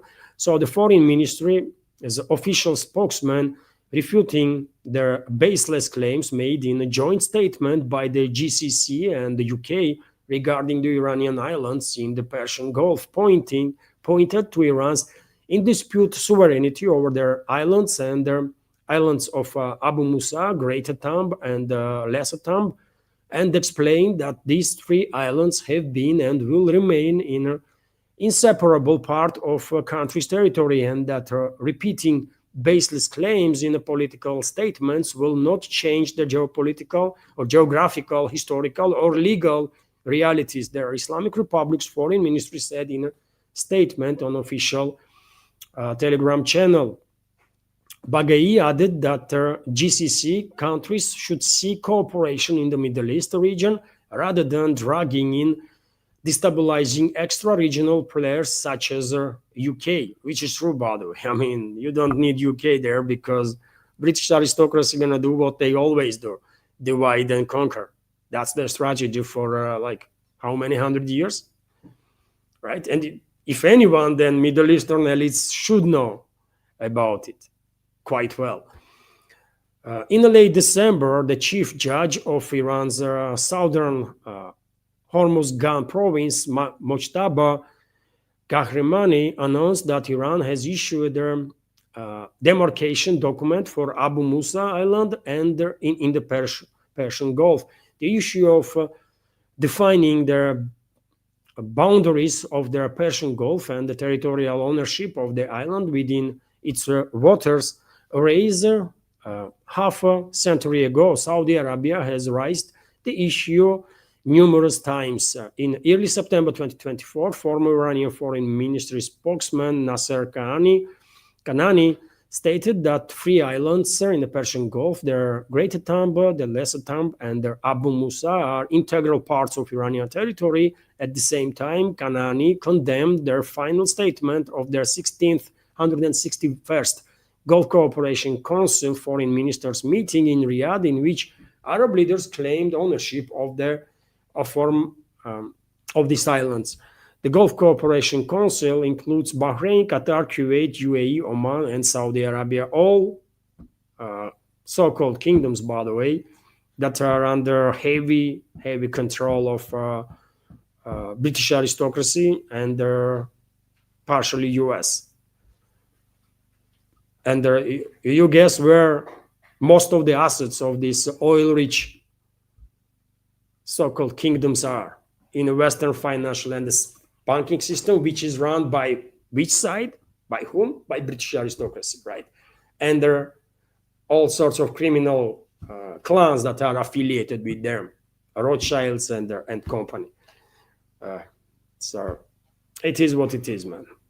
London, city of London, by the way, it's still number one when it comes to financial system in this world, isn't it? And when you say London City or City of London, you know it's a British aristocracy, right? That runs the show there.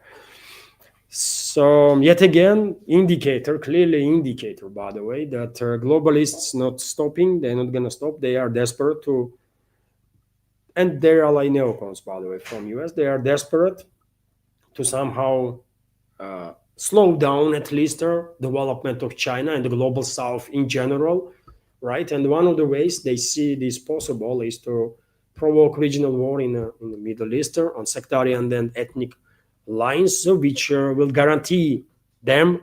I think that's what their thinking process is, that if they provoke war on the sectarian and ethnic lines, then in that case, this regional war will last for years and years and years, so that if Persian navigation in the Persian Gulf is cut, then that will cause significant damage to their economies of the China, first of all, and then global South in general, which is true, by the way. That will harm world economy, but including Western economies, but globalists and their neocon allies, they don't care about their own people, right, or people of the countries in the Western world.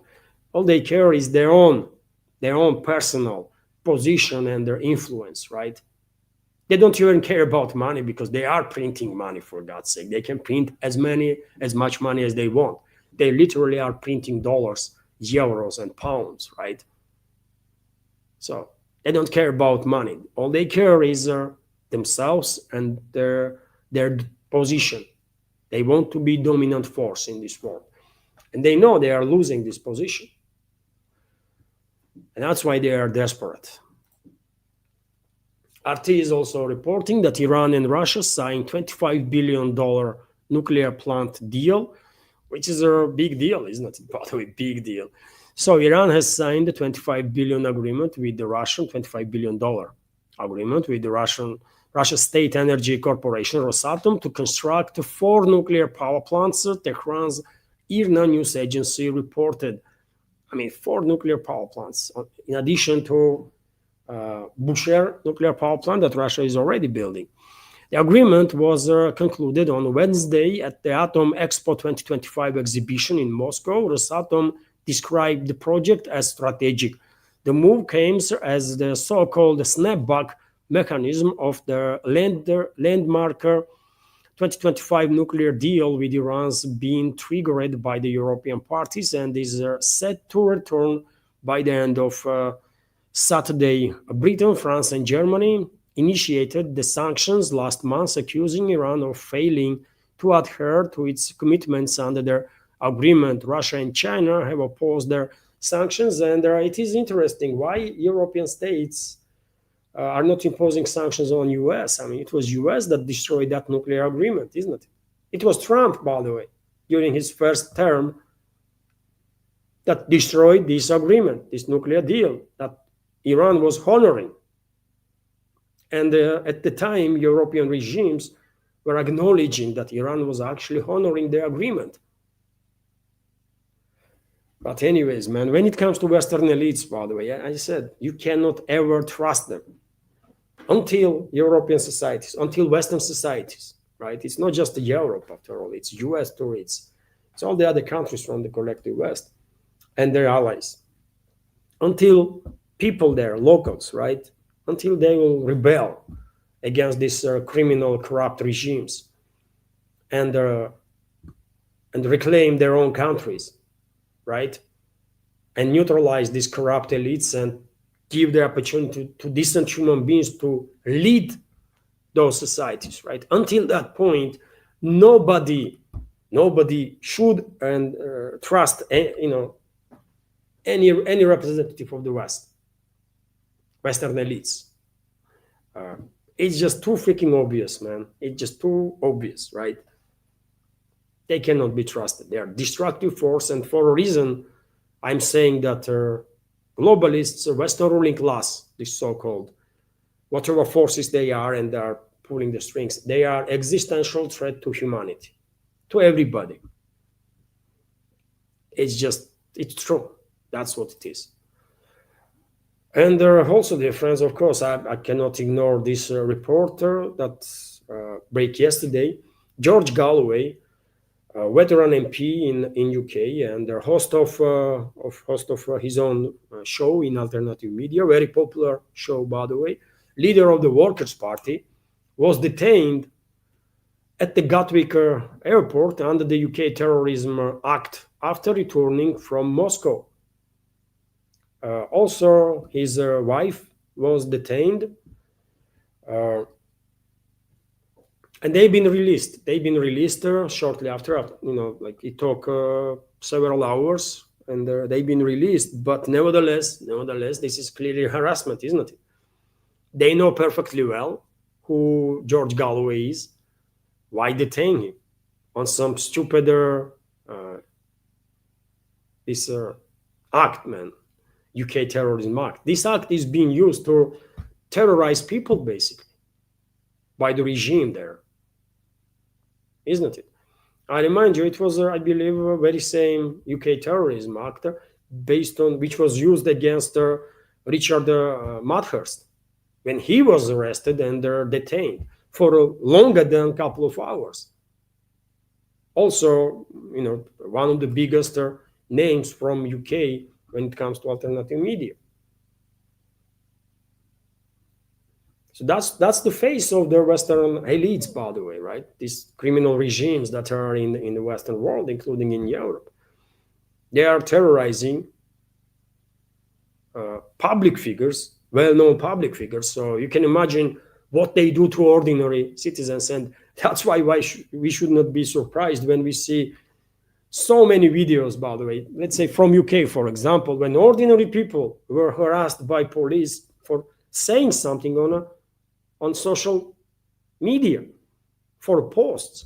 Every day now, we are seeing these videos, isn't it? When police is going, sometimes at night, by the way, to the homes of their people that shared, write some stuff on social network, and they've been arrested.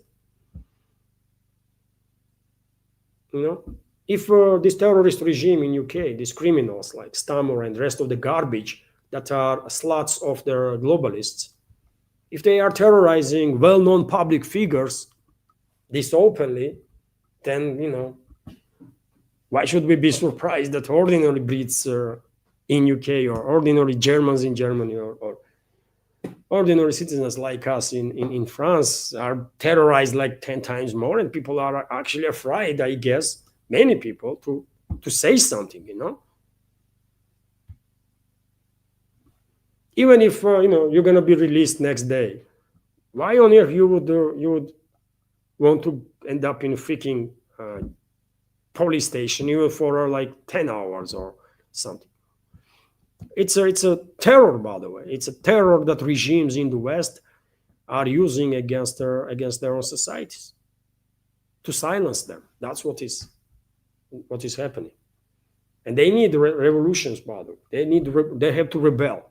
This is the only way forward for the people of the Western world. They have to rebel against the globalists, against globalist control regimes in their countries and all the other corrupt criminal forces that are pulling the strings. 100%. I mean, there's nothing to even discuss there. It's just too freaking obvious, right? Also, dear friends, there was armored vehicles spotted in Portland. Trump, I believe, like yesterday or day before, promised that he will direct forces from Pentagon to take under control situation in Portland, and that's what is happening. Army was deployed, National Guard, I guess, has been deployed, and on my Telegram and Twitter X pages, I did share videos of these armored vehicles. And at one point, in some parts of this Portland, there was a hand combat, by the way, between these militaries and protesters. Some call them Antifa protesters, some other stuff. So yes, I mean, there are clashes, actually, clashes on the streets, which is insane. But also a few more news, dear friends, for this news segment. U.S. Marine Corps will receive nearly 100 Sikorsky transport helicopters in next decade also. So Sikorsky has received an order. And by the way, this helicopter designer, Sikorsky, was Russian. You know that, isn't it? World famous helicopter designer who fled Russia after revolution in early 20th century, and he went to US, and he became a world famous designer of the helicopters. So, yes, Sikorsky has received an order for 99 CH-53K King Stallion helicopters worth nearly $11 billion, which are to be delivered from 2029 to 2034. In total, U.S. Marine Corps plans to acquire 200 helicopters of this type, and you can see on your screen, by the way, this helicopter. It's a biggest helicopter in service in US militaries that are capable of carrying, I believe, up to from 35 to 55, 55 Marines at once. A heavy lifter, of course, does not come closer to Russian Mi-26, biggest helicopter in the world, ever built, actually, right? That is in Russian service, but nevertheless, quite a bigger bird there. So in total, U.S. Marine Corps plans to acquire 200 helicopters of this type. Operation of their CH-53K began in 2022, and it is reported that U.S. Marine Corps currently has about 20 of them. So this is modernized version of their Sea Stallion, by the way, helicopters, King Stallions. Okay, interesting news. Just just to know level of money that is being thrown left and right, taxpayers' money that is in US for military industrial complex, and also what kind of capabilities to be expected in upcoming years and decades from subsequent militaries of these Western countries. RT is also reporting that US are preparing options for strikes inside the Venezuela. So the US is preparing options for strikes on alleged drug traffickers inside Venezuela. NBC has reported, citing unnamed American officials. In recent weeks, Washington has sunk at least 3 boats. It alleges were carrying narcotics off the coast of Latin American country, killing at least 17 people, which is crime, by the way. Let's say it as it is. It was a crime, even if there were some criminals on the board. If no evidences were provided, no nothing, but if those are people that were killed by US militaries under the orders of Trump were actually criminals, members of some criminal cartels. These are criminals, right? These are not combatants. If they were criminals, then where is the due process, right? They were not arrested. Why they were killed, man? Executed, basically. Who give their Trump authorities to kill people left and right just because they think these people or that people are criminals? What the hell is going on in US, by the way? Does US legislation, US Constitution means anything anymore? Or is just a freaking, it's worth less than a paper that it's written on? This is crazy, isn't it? Insane. Venezuelan President Nicolas Maduro has denied any links to drug trafficking and insists that their attack were part of U.S. attempt to overthrow government there. And well, I'm not gonna act as an advocate of the Maduro or his government. I think if I was a citizen of Venezuela, I'd be very unhappy with this government. I understand there is a sanctions, there is this and that, but I think our government could run the things better, right? So I'm, if I was Venezuelan citizen, I would oppose this regime for sure. But nevertheless, I would not support my country to be recolonized by US, right? So if US will attack, then probably I would take arms. Even though I'm critical of regime, I would take up arms to fight incursion of their hostile, right? And I think it is a possibility that majority of people in Venezuela will think this way. Exactly. And therefore, Pentagon should be very careful. And Trump and Rubio and all the others in Washington, I mean, they are, they don't know much, right, about military affairs. But Pentagon should know better and then should understand that if people of Venezuela will fight, then there are no way U.S. going to be able to occupy country, right? And to force locals to submission. No way. They might do regime change, for sure. I mean, who has any doubts that U.S. is capable of doing regime change there, especially with use of military force? Of course, they can eliminate political and military leadership, either all of it or partially, right? But what about control? To control, you need their forces on the ground, right? And if people of Venezuela will fight, then no way U.S. going to be able to, to force them to submission. No. So U.S. to be careful, man. Should be careful. I mean, Venezuela may become Vietnam for U.S. troops. Bombing of the Venezuela could happen in a matter of weeks. The broadcaster NBC reported on Saturday. However, according to its sources, the measure has not yet been approved by the U.S. President Donald Trump. So, I mean, it's a matter of time. We all understand this, by the way. Maybe there is a slight chance that some adequate people in the Pentagon will bring coming sanctions to Washington and influence the decision-making process so that White House would not go ahead with their attack on Venezuela. But chances of that is just like, I don't know, 1%, and 99% is for a war to begin, right? Most likely. So it's a matter of time, and Trump will authorize strikes on Venezuela. I have no doubts about it. And yet again, if people of Venezuela are going to fight, then no way U.S. is going to be able to force them to submission. No way.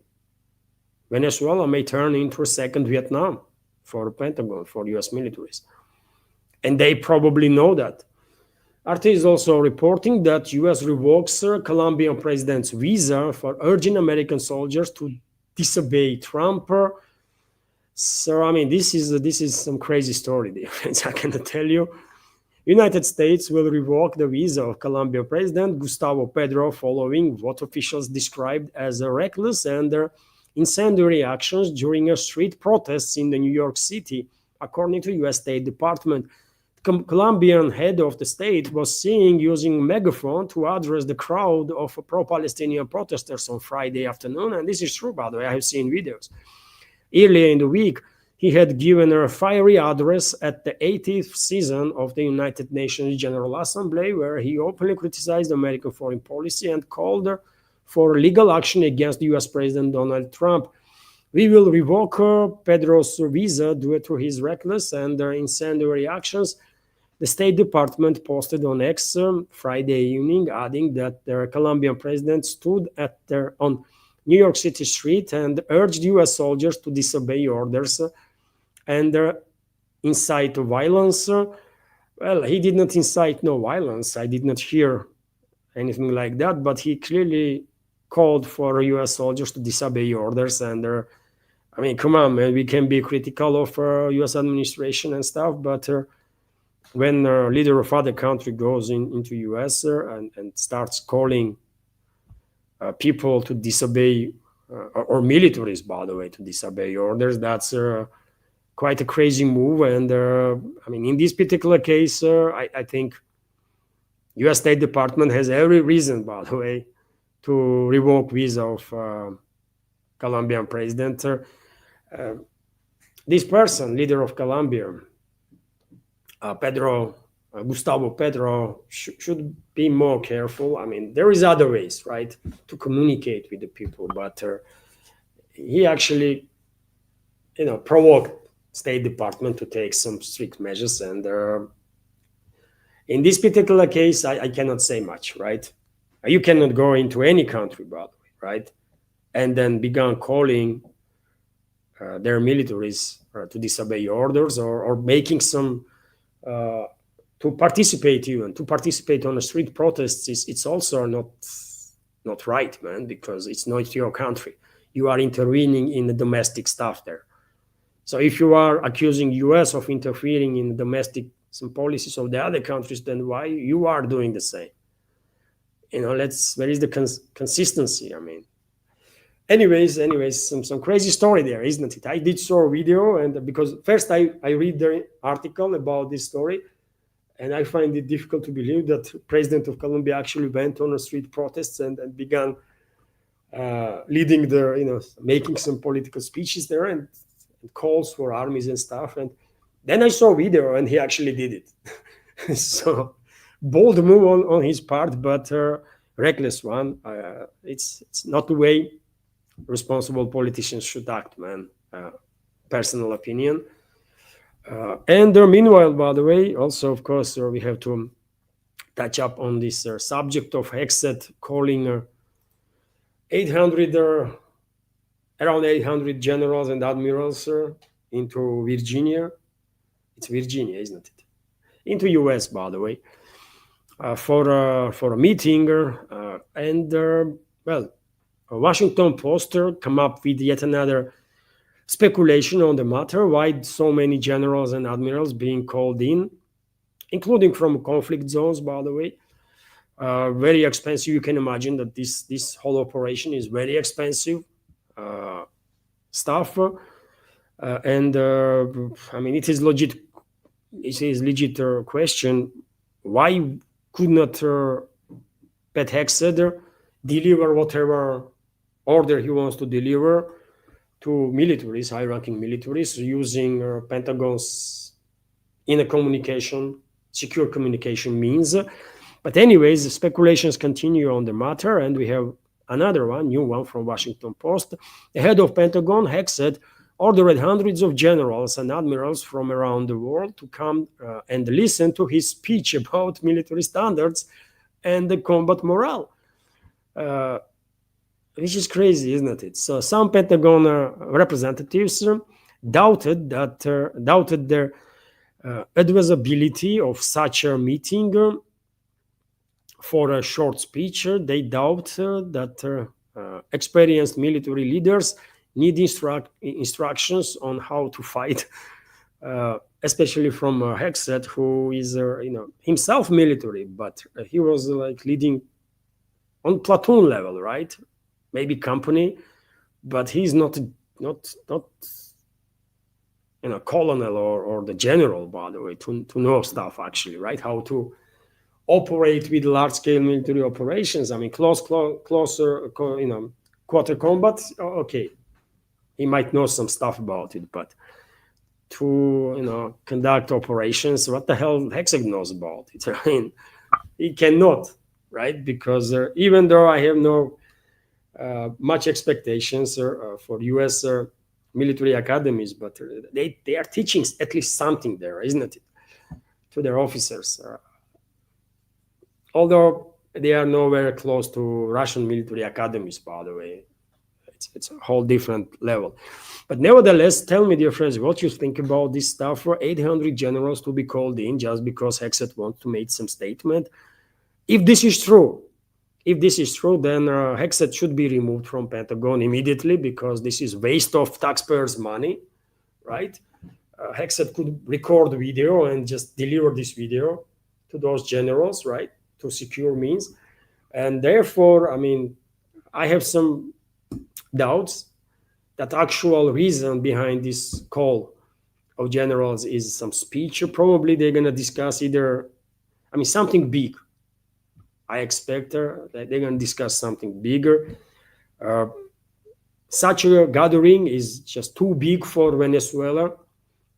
So therefore, maybe they will be focused either on a Middle Eastern potential new wave of attacks on Iran and attempts to provoke regional war there in the Middle East. Either that, or maybe Hexet will share. Hexet and some Trump representatives, maybe Trump himself will participate, or maybe they will discuss steps that Pentagon will take during our next phase of escalation that globalist controlled Western countries gonna undertake against Russia in relatively short time. Maybe that's gonna be the topic. What Pentagon will do, what US militaries will do or not do when West will go ahead, Western elites, globalists will go ahead with next phase of escalation with Russia. I think that is the topic of discussion. That's what's gonna be there. But if Washington Post is actually correct and the whole reason of this gathering is that Hexet wants to make some freaking speech, then, I mean, he has to be, in that case, he should be gone from Pentagon immediately, man, because this is just too freaking crazy, right? these hundreds of generals that gonna travel to Quantico, they're gonna use, of course, military means like helicopters and planes. And if you calculate how much it will cost, we are talking about millions, probably, potentially even tens of millions of dollars that are gonna be wasted like that, just because Hexet want to make speech. This is too crazy even for a tremendously corrupt and incompetent so-called elite of the US. So, and therefore, I don't think all this story is about speech, man. I don't think so. They're going to discuss the steps that Washington will take or Pentagon will take or avoid during next phase of escalation that globalists going to launch against Russia shortly. And this is it for a new segment, dear friends. This is it for a new segment. Quite a long news segment.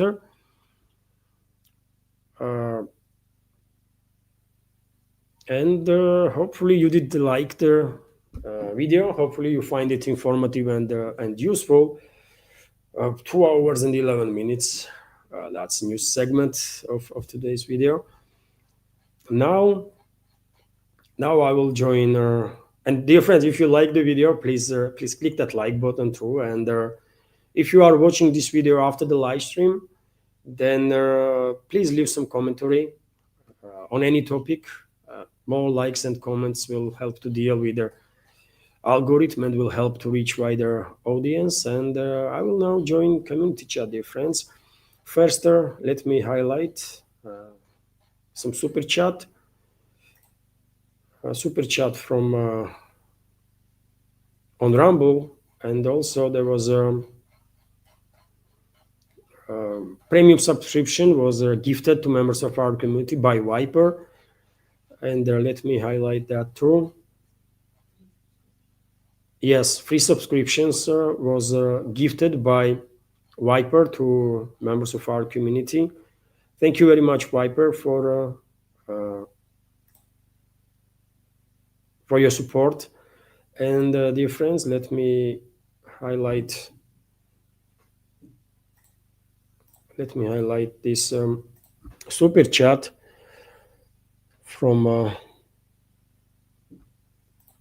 Daniela D. Modos Qatar. So just a sec, dear friends.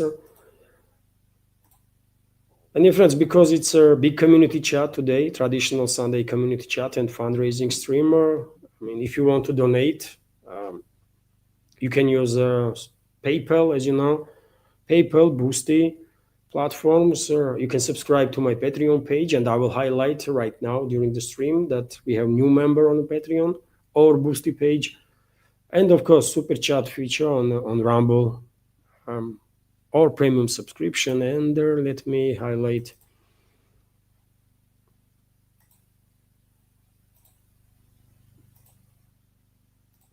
so this is a super chat on Rumble from D. Modos Qatar. Thank you very much, Daniela, for $5 donation. And comment from Daniela Iser. Thanks for your truthful reporting and hard work you put in daily. Thank you very much. Thank you very much, Daniela, for your support. Truly grateful. Thank you. And dear friends, and thank you for your attention, Daniela. You did ask if everything is okay, because I did not had live stream yesterday or news updates. So thank you for attention. And also, dear friends, as I said, Viper on Rumble gifted free subscriptions, free premium subscriptions to members of community. So thank you very much, Viper, for your support. It's a $15 donation. These subscriptions each costs $5, and when free subscriptions are gifted, it's a $15 donation basically to the project. So thank you very much, Viper, for your support. And now let me join community chat. And was there any donation through PayPal or Boosting? No. Maybe it will be during the stream. So now let me join community chat, dear friends. I will take my time while scrolling through comments, and will try my best to be informative in my response. So I can see question from Nikos. So did you see the interview of Russian ambassador to Britain with Christian Murphy? It had some decent questions, but then he dropped their comment about Putin ruling for 150 years. And there is continuation. I bursted out laughing. British media, everybody. If you want a good laugh, that's their interview for you. Also, I am sad to say that I have decided to start my mandatory 1-year military service. You won't see me here a lot after 2 months.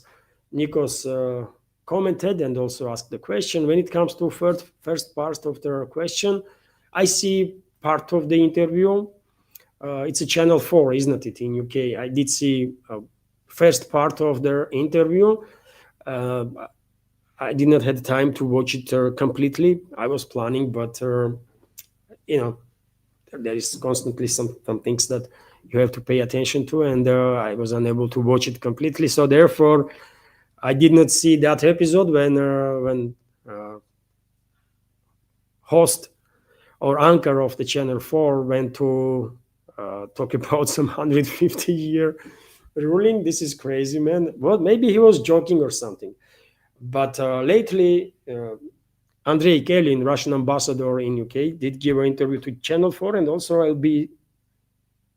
LBS, another radio, and they also have a big YouTube channel, LBS or LBC. What is their name of that stuff?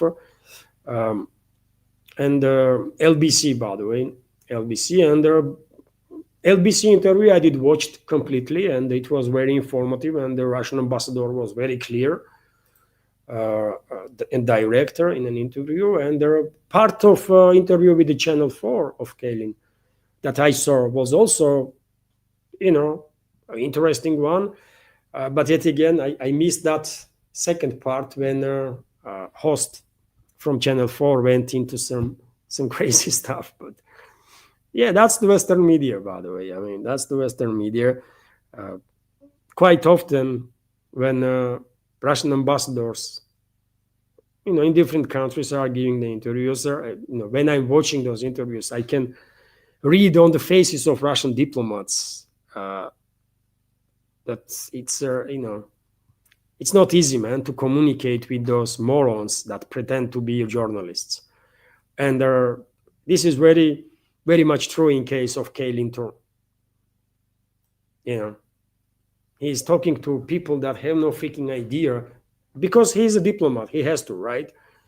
He have to provide their local public in the country that they are serving. They have to provide their Russian take on the situation, right? So it's a part of job. It comes with the territory, but nevertheless, you can read on their faces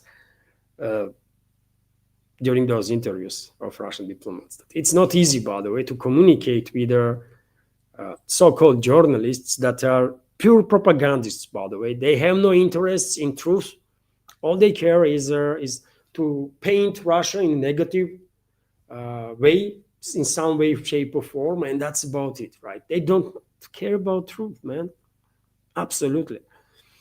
And Channel 4 is no exception, by the way. Channel 4 used to be more or less decent projector some 25 years ago, maybe.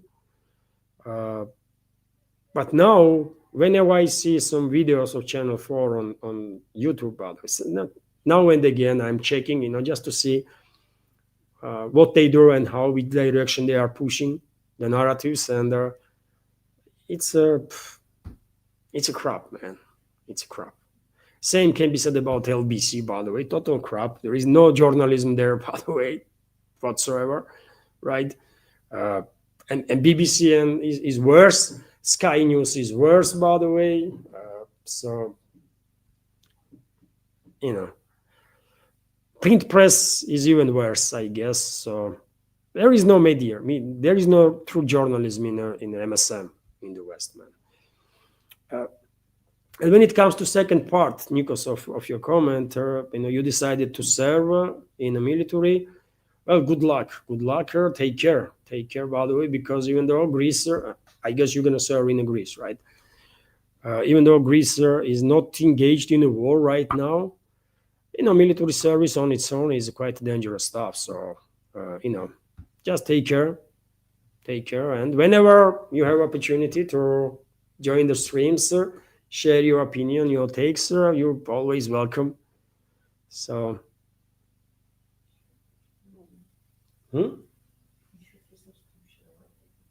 really? Viper, thank you very much again. Viper, dear friends, gifted another three more subscriptions, premium subscriptions on Rumble. So thank you very much.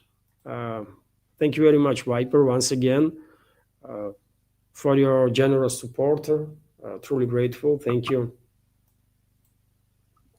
And Spider OK is asking question to Nikos, what army are you joining? And I guess this is my guess, by the way. I cannot be sure, but I believe Nikos is Greek. He is in Greece, if I'm not mistaken. So I guess he will serve in a Greek army.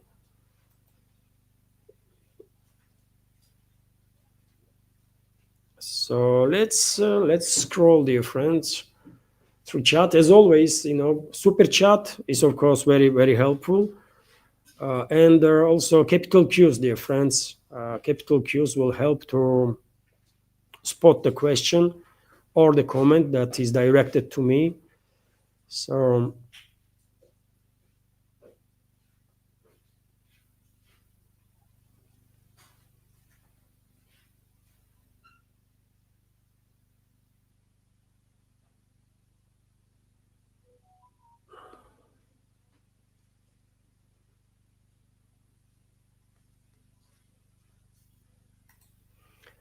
Svetlana Vladimirova is commenting, Levan is a product of Soviet educational system. I am not Soviet myself, but I was taught by Soviet teachers.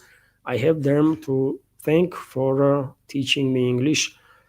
Yes, I mean, I am, I have to say thank her for my education through Soviet educational system. That was best in the world, by the way. I mean, by far.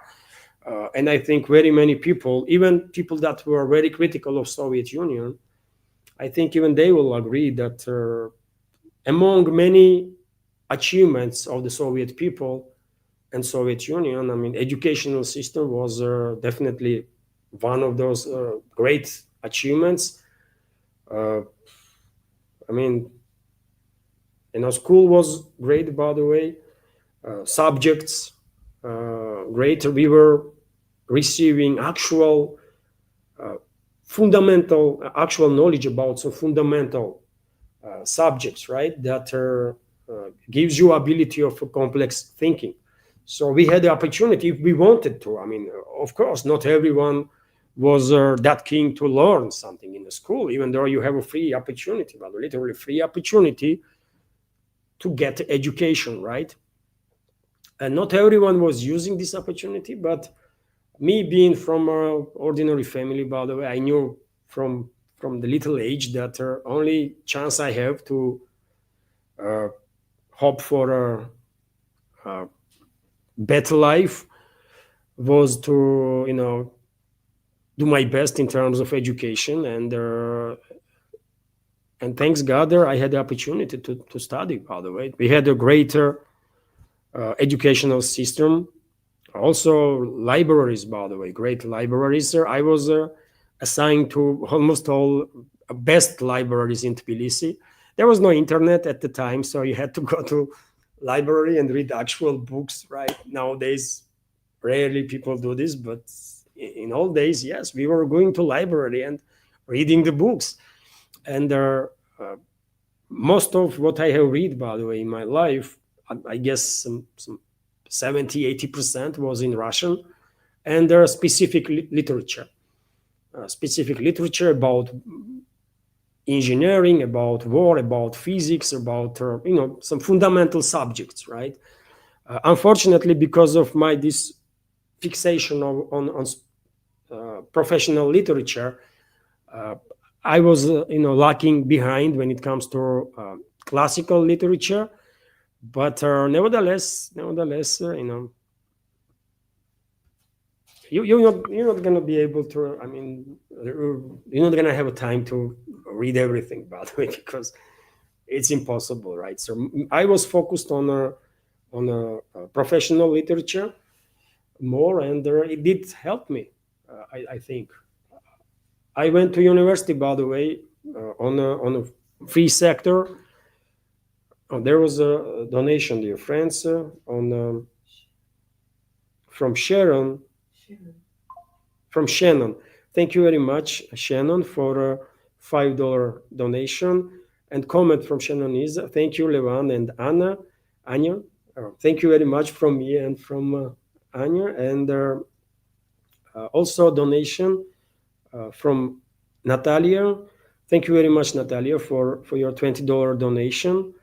And a comment from Natalia is, the only way to save the American economy is to join BRICS. To join BRICS sounds crazy, but true. And thank you very much. Thank you very much. It's bold from this is a donation from Bold Eagle. So thank you very much, Bold Eagle and Natalia. And it might sound not realistic right now that US someday might join emerging multipolar world and the BRICS and so on, but many things at the time were sounding crazy, but then become reality. So you never know if America First forces will manage to reclaim their country and have a say in their future, then anything is possible. And I see no reason why America First forces would distance themselves from a multipolar world. Exactly opposite will happen, I think. And and that will be very helpful for this world, of course. We need US, by the way. If anybody says that we don't need US, then I have to disagree with that opinion, because I shared many times before my take that ideally I would like to see several layers of security, let's say, in a multipolar world, to make sure that we're not gonna end up in a unipolar world again.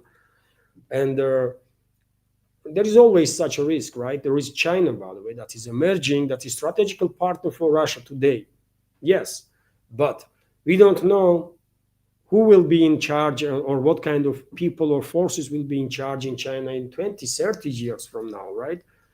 And to make sure that in any case, Beijing will be force for a good in this world, right? To keep Beijing in check, to put it simply.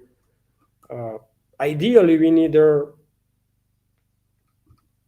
at least several layers of security in which central role will be on a triangle, for example, of Russia, India, and US.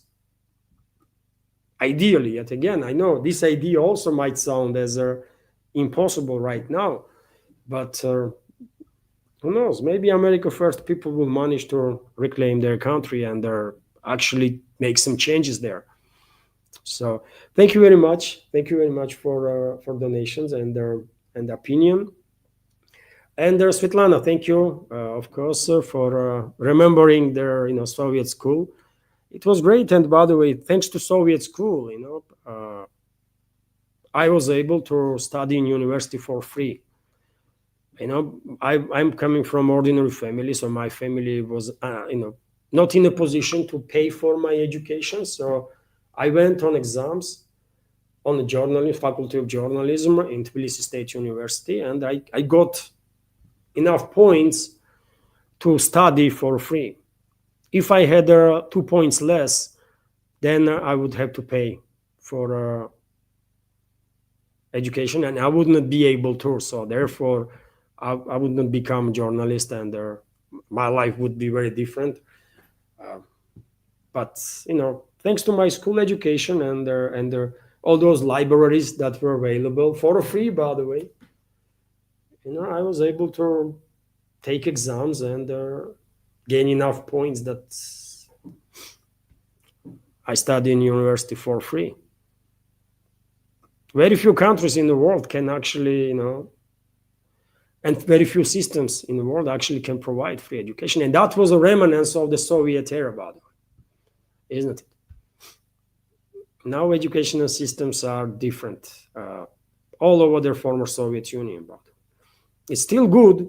I will say, educational system here in Russia is still good, but it's not even close to Soviet era system, because I have two kids here that one is in university already, another is still in school. And when I compare level of volume that we were going through when we were in 7th, 8th grade, 9th grade, 10th, and now it's a big difference.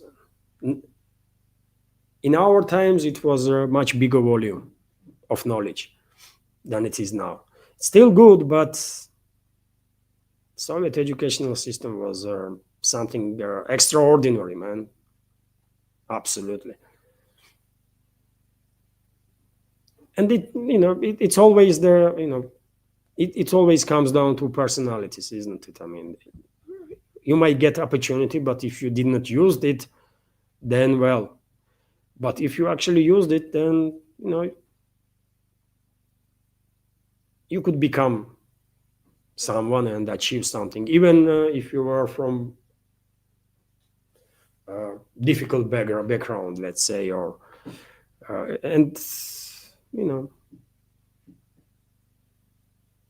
or if you were coming from poor family or something. Soviet Union was giving opportunity to everyone.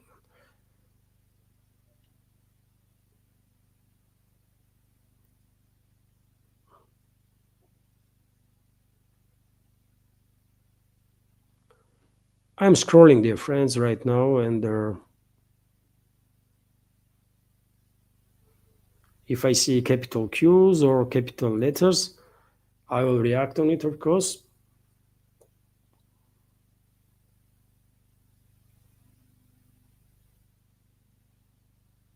And meanwhile, you know what? I have to periodically check the media outlets for any breaking news, because sometimes it does happen that I'm online and we have community chat, and at the same very time some breaking news is happening and media is reporting about it. Kremlin made an announcement about some important statements that Russian president will make next week. This announcement is coming from Dmitry Peskov, press secretary of the Russian president.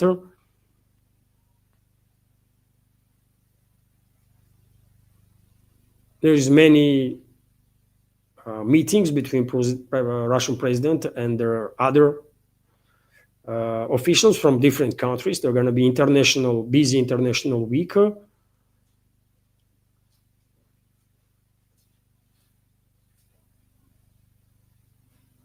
So yes, there are going to be some very serious statements made. Okay. Of course, I will report about it. So let me continue, dear friends, with the chat. So I see a question from Bob Hope. Levan, what is the difference between Russian-held nuclear power plant and all others in Ukraine which are attacked daily? Ukrainian nuclear power plants not attacked.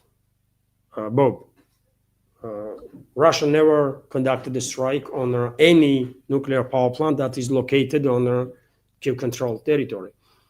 If you remember, when Russian troops initially began special military operation, Russian troops established control over their Chernobyl nuclear power plant too.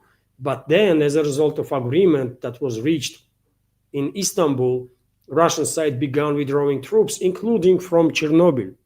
Remember? And that power plant was given back without fight to make sure that power station is not going to experience some technological disaster, right? And when it comes to Chernobyl, we all remember false flag operation that was conducted by Kyiv regime when they smashed the drones, several drones on a roof over this. It's a fourth reactor, isn't it, that exploded. There is a sarcophagus built by Soviet Union, and then on top of that sarcophagus, a new one was built, right? And the Kyiv regime launched a couple of drones. It was last year or something. But this false flag operation did not fly well in the West, and they stopped doing that kind of crazy stuff. But they are constantly targeting Russia's Zaporozhye nuclear power plant, Kursk nuclear power plant. There was attempts to conduct attacks on other nuclear power plants too. So it's an issue. But when it comes to there is on Kiev-controlled territory in the western parts of Ukraine, I believe 2 nuclear power plants remain, and Chernobyl is stationed close to Belarus, right? And none of those power plants been attacked by Russian forces. So, Bob, we cannot. There is nothing to discuss there. Russia is not attacking nuclear power plants. Russian strikes on energy facilities are only on energy facilities that are not nuclear. And Russia does not even attack nuclear energy facilities that providing electricity to nuclear power plants. So, if Western media is telling you that Russia is attacking nuclear power plants on Kiev-controlled territory, then it's just simply lie, because if Russia wanted to, then there would be no power plants left on Kiev-controlled territory. We all understand that, isn't it? It's like all these crazy narratives, that West is pushing, Western propaganda, Western so-called media and politicians, that Russia is, whenever they talk about Russian long-range strikes, Western propaganda always focused in Russia is targeting civilians. Russia is targeting civilians. Hundreds of missiles were used, hundreds of drones were used. And no one is asking if hundreds of drones and hundreds of missiles were used, then are those drones and missiles disappearing? And if Russia is intentionally targeting civilians, then are those drones and missiles disappearing in the air? Because collateral damage is not saying that civilians being targeted intentionally. Otherwise, casualty levels would be on very different scale, right? Scale that you can see in Gaza Strip, for example. But yet again, because there is no journalism left or journalists left in the Western MSM, no one is asking simple questions. It's a simple question. You don't have to be freaking genius, right, to come up with these absolutely legit questions that, to debunk all the false narratives that Western propaganda is pushing. But unfortunately, no one is asking questions, and therefore Western public, when they hear same false narratives day in, day out for years, eventually majority begins to believe in this crap, right? So Russia is not attacking no civilians intentionally. Russia is not attacking no nuclear power plants on Kyiv-controlled territory. Never did. And I don't think even Kyiv regime claimed that nuclear power plants been attacked. I mean, maybe I don't remember, but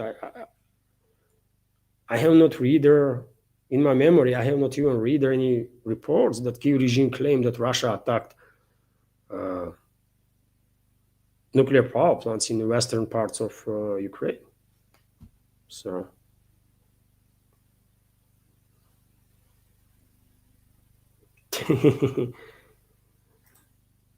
a spider, okay, is saying, Levan, you are believing in Russian misinformation. What exactly? I mean, let's be specific.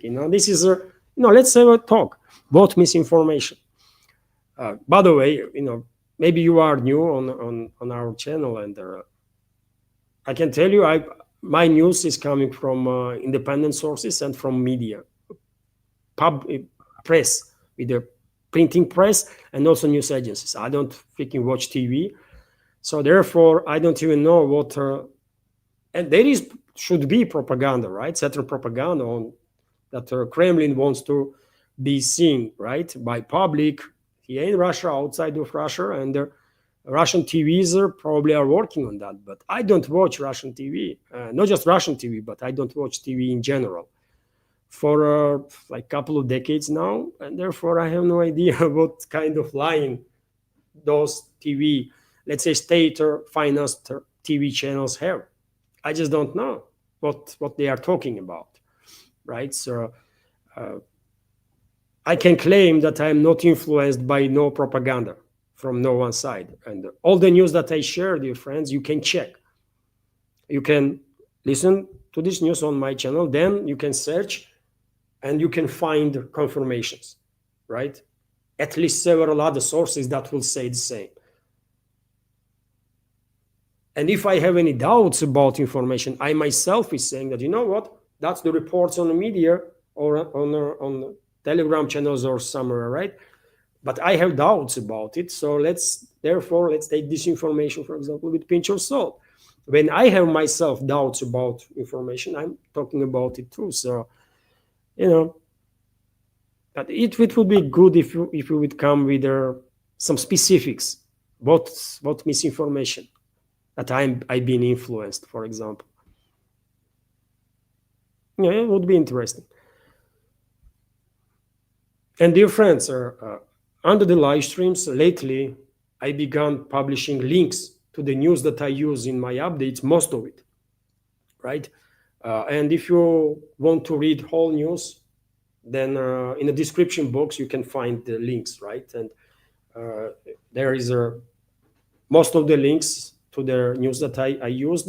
Sometimes I add a couple of news last minute, right? And I may have no time to add that link too, but most of the links are there in the description box. This might be helpful because maybe you want to read the whole news or share whole news, right? And those links might be useful in this regard. So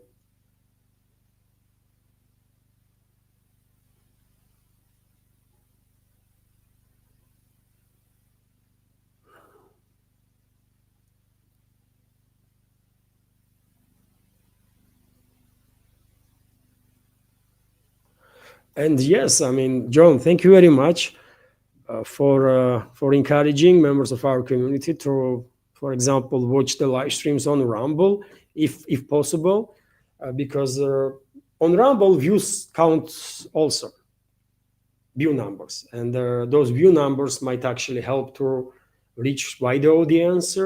Also, because channel is monetized, because view numbers are like few hundred, very rarely thousand. Then from monetization standpoint, it might not make much difference, but maybe more views will help to reach wider audience on Rumble platform itself, and eventually it might indeed become very, very, very helpful. So whenever you have, dear friends, opportunity to like switch to Rumble to watch live stream there, that way good. And I'm streaming on both channels simultaneously, right? When I have a live stream on YouTube, I'm online on Rumble too if there is no technical issue. So thank you, John, for help. John is, of course, our moderator on YouTube. It's John Dickinson on Rumble, Banzo Beans.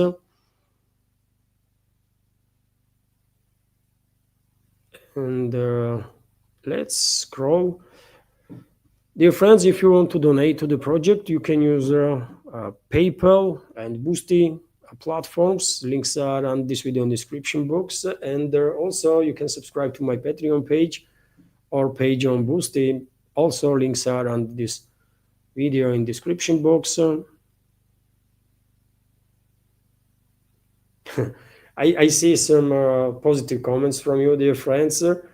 And thank you very much for your kind words. I will not highlight those comments because it's just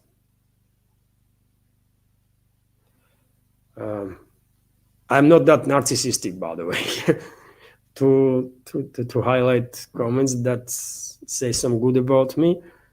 But it is, I'm thankful, dear friends, for kind words.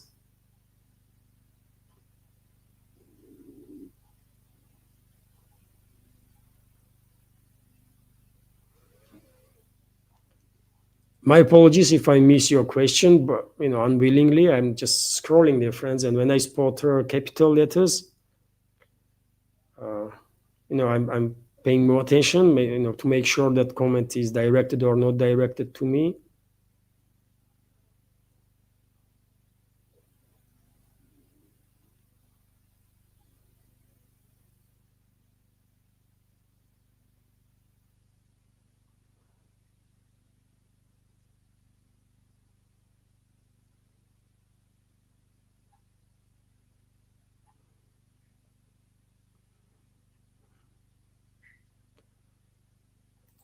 I see a comment from Arcane Eclectic. Putin already told Trump that Ukraine using long-range Tomahawk missiles will be considered a declaration of war on Russia by the US because they are capable of carrying nuclear warheads. Maybe I missed some reports. Arcane, I have not read news that Putin and Trump discussed the topic. Maybe they did. And one of their issues with the Tomahawk missiles is range, right? It can, maybe it's nuclear capable too. I don't know. I'm not a military expert after all. I don't know if Tomahawks are nuclear capable. I'll take your word for it. But obviously, deployment of nuclear capable weapon systems is a big deal. It's an issue because you just can never know, are those weapons equipped with a nuclear warhead or not. And that's why Russian side was reacting very strongly on the reports that Germany might transfer Taurus missiles into Kiev-controlled territory, because I believe Taurus missiles are nuclear capable. Unlike Storm Shadow and Scalp PG cruise missiles, Taurus missile is actually nuclear capable, according to some reports that I see. And obviously, launch of Taurus missiles will be a big issue, will be a big problem, because how Russian side should know what kind of warhead those missiles have. And if Tomahawk missiles are also nuclear capable, I see no reason why they would not. Then, of course, that's an issue too.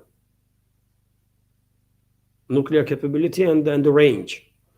And some latest variations of Tomahawk missiles have a range up to 2,000 kilometers. Some reports suggest even 3,000 kilometers. So it's a serious weapon system, of course.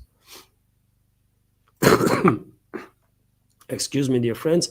Malina is also commenting, it's simple. They cracked their code of his psychoprofile. They see his stupidity, his simplicity, and how easy it is to get from him. Translation, he does not even notice that they are degrading his IQ. I guess you are talking about Trump, how they are influencing Trump, different groups. He's being clearly manipulated. That's I think is factual, because ordinary human cannot flip-flop on one subject like several times a week. It's just not normal. You might adjust your position based on more and more information, but you are not flipping from one side to another in extreme ways, in extreme forms, like several times a week. So Trump does that, and therefore he's being manipulated. And that's the only explanation for that. By which forces, for what purposes, that's a whole different topic of discussion. But I think he has been compromised, not just influenced, but compromised big time.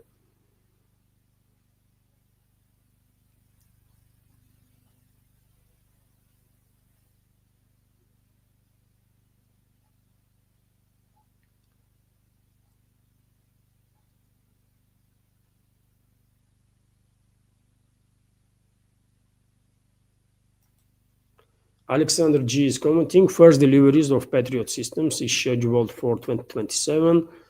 I have read reports that Patriot systems that Germany ordered for the Kyiv regime should be delivered in a couple of years' time, just for 2027. Meanwhile, I guess Germany is sending its own Patriot systems.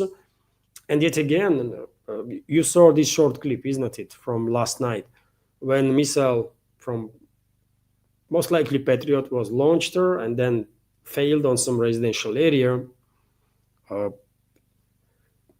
I have no reason to believe that that Patriot system was a new one. Most likely it was an old Patriot system, maybe one that was deployed even during the Iraqi war, right? And who knows in what conditions these systems were stored, in what conditions missiles, these interceptor missiles were stored. So that's why those failures of air defense systems that Kyiv regime and NATO are operating is just happening too often. It's old systems. I cannot imagine brand new system, even though technical failures do occur, especially with complex weapon systems. But I find it difficult to believe that brand new IRIS-T or Patriot system will be so poorly built that it will fail to launch missiles or to track, at least during the first or second week of service, right? Because it's brand new, should work properly. After a year, after 10 years, okay, that's a different story, but new one.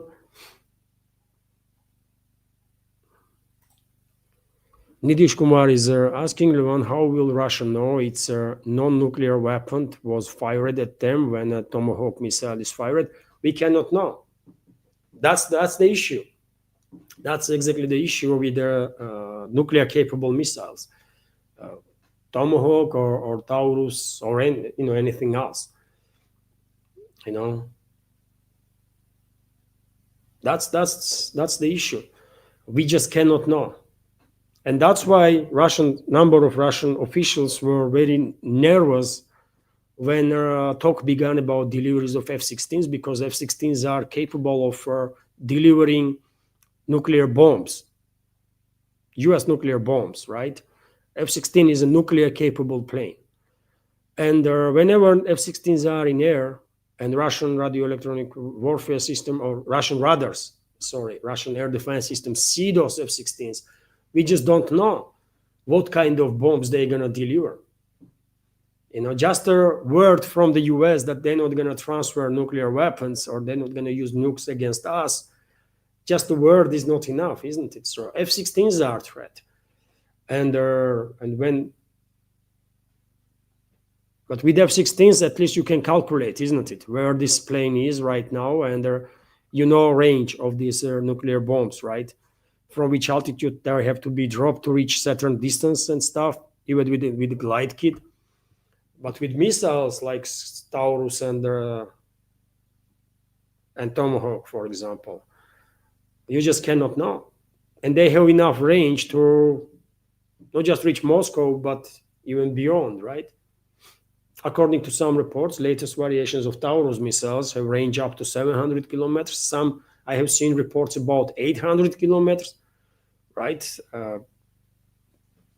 Maybe actual numbers are classified, but I remind you that a couple of days ago, not a couple of days, but like 2 weeks ago, that was approximately, Russian Foreign Intelligence Service reported that German Chancellor Merz issued order to German militaries to take out all the parts from the Taurus missiles that have factory markings on it, to replace those parts and send those missiles like that on Kyiv-controlled territory, so that Germany will have plausible deniability in its hands. And in that report, Foreign Intelligence Service basically made it clear that Taurus missiles are already being delivered to Kyiv-controlled territory. So those missiles are there. Maybe Tomahawk missiles too. We don't know, but Taurus missiles, for sure, according to Russian Foreign Intelligence Service, already being delivered on Kyiv-controlled territory with the erased markings of factories that these missiles were assembled. So why they deliver those Taurus missiles? For what reason? It's all about preparations for this next phase of escalation that seems absolutely inevitable that West will go ahead with.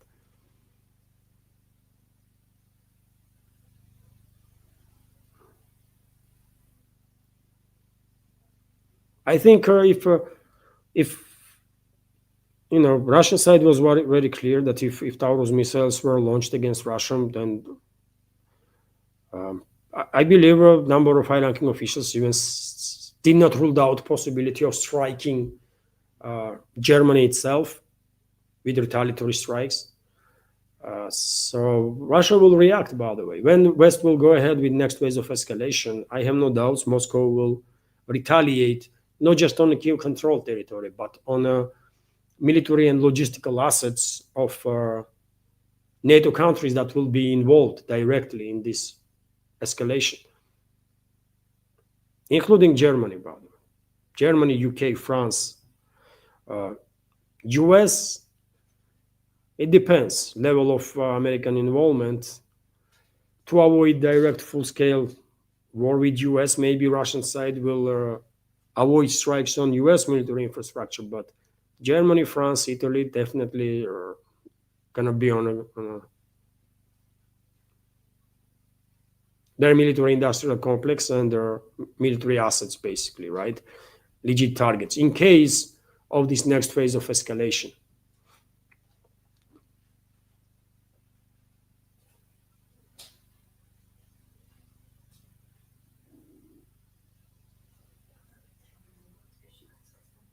Сегодня?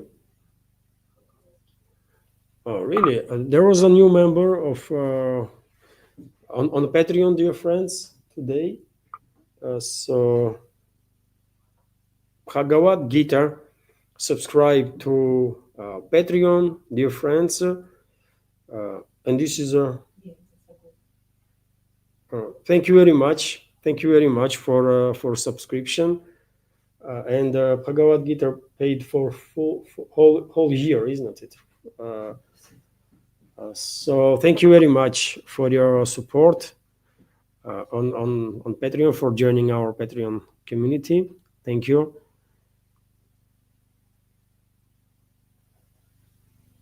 And as I said, dear friends, on Patreon you can choose your level of support. It starts from monthly support. It starts from $5, and it's then up to you, like 10, 20, 50, 100.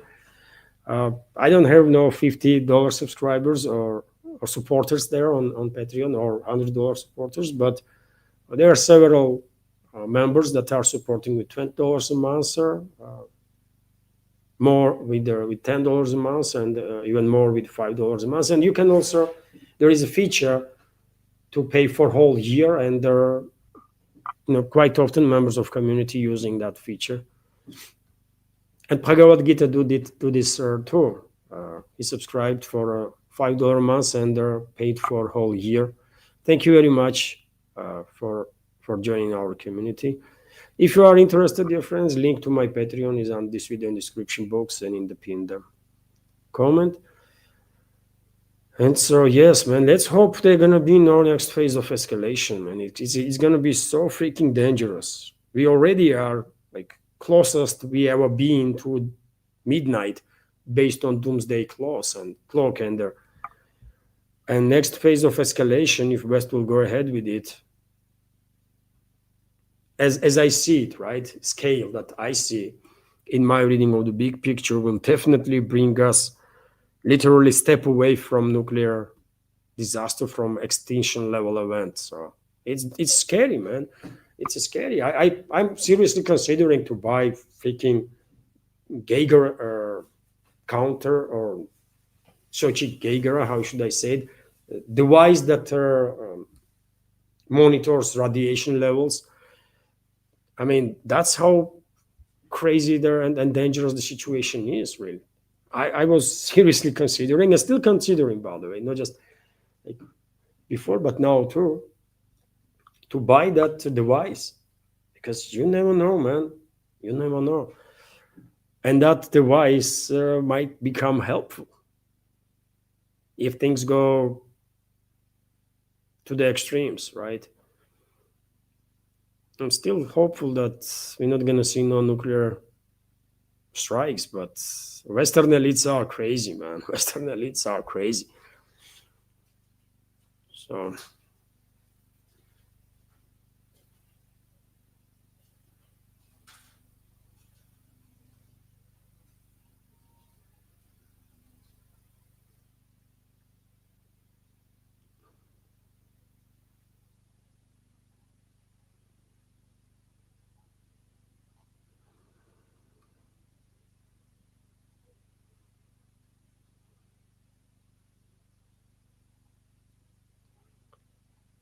I'm scrolling, dear friends, through chat to see find question that is addressed directed to me.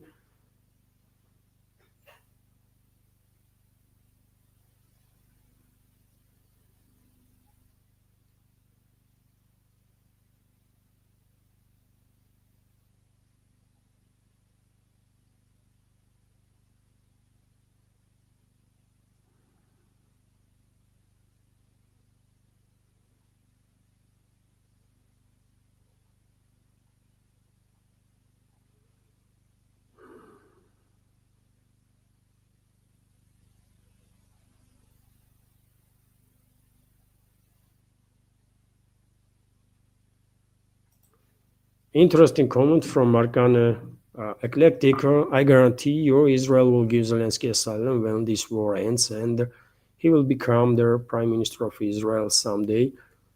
Uh, I wouldn't go that far to say that Zelensky might become prime minister of Israel. Uh, I don't think so. But on the first part, I completely agree with you. In first part of your comment, I think, and I have said it quite a number of times before, that most likely uh, Zelensky will run into Israel after his time in office is being cancelled, will be cancelled by his Western masters. I think he will be given an opportunity to run, to go away peacefully. I think London and Washington will offer him such a option for for everything that Zelensky did for U.S. and British elites, for neocons and the globalists. And Israel is the country that will take him. I don't think globalists will want Zelensky in Europe, and I don't think U.S. political class will want him in U.S. So it's Israel for sure. If Zelensky will take the opportunity and run away, otherwise he might be eliminated by Western secret services, and they will blame Russia for it. So it's it's not going to be that difficult for the MI6 or CIA, right? But I think they will give him more opportunity to run for his life and to hide somewhere in Israel.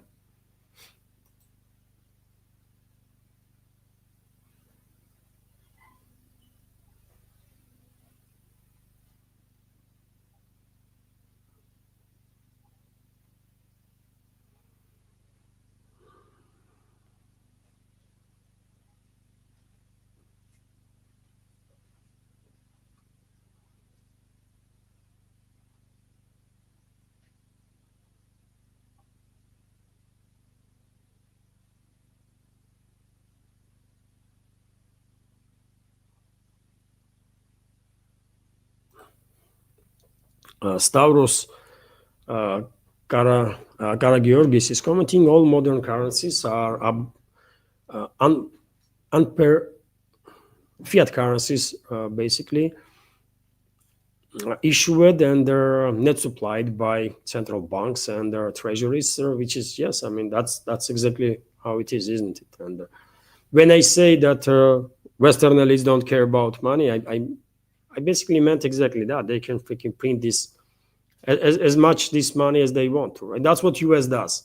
And because US currency is still reserve currency in this world, dollar is still holding, losing the position, but still holding, isn't it? Because of demand.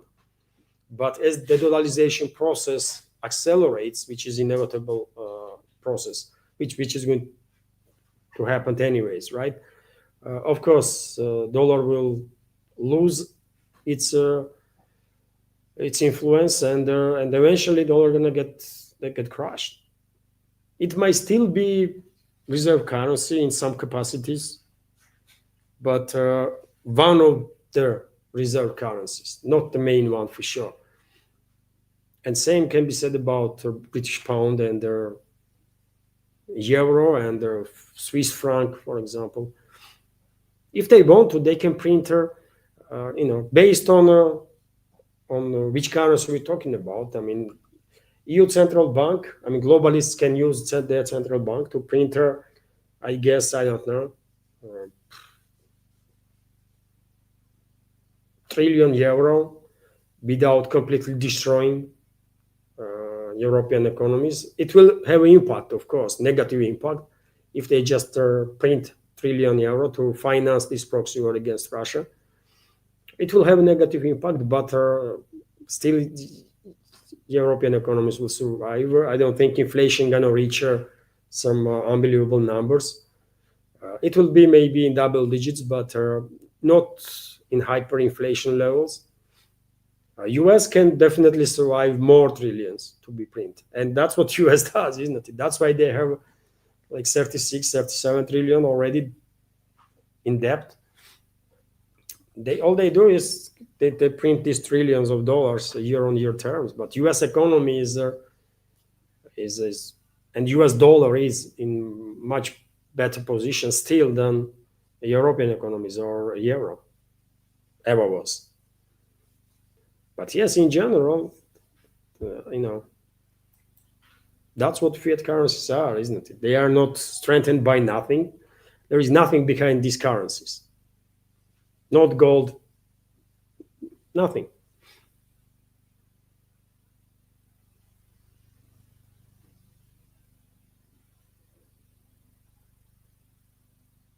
I have seen reports that China is working to transform yuan in a gold-supported currency.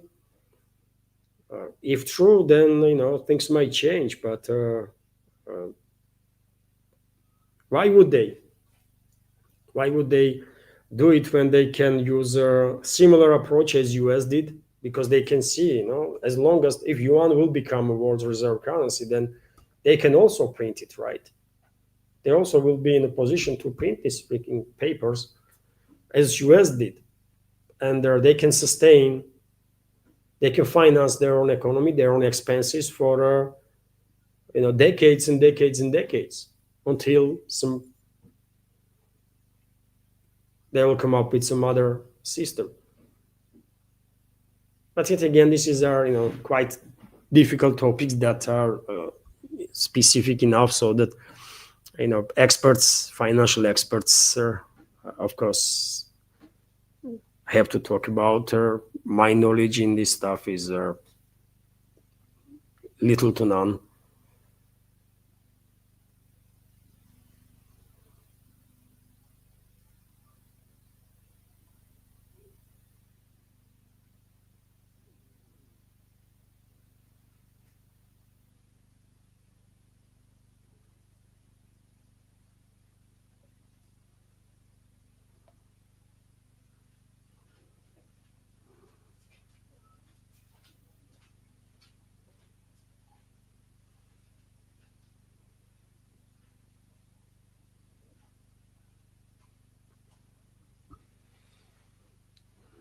Once again, dear friends, my apologies if I miss your question.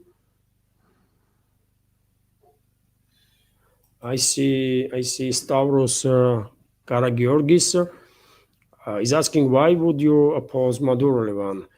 I mean, I have not been in Venezuela, right? So my understanding of the situation there is, of course, not necessarily 100% correct, right? Let's say it first. And I don't pretend to know situation in Venezuela, but From open sources, I mean, according to open sources, economical financial situation of people, ordinary people, is very difficult. Many people are on the edge of starvation or starving. Criminal situation is absolutely insane, right? And Venezuela allegedly is one of the most dangerous countries in the world when it comes to crime. You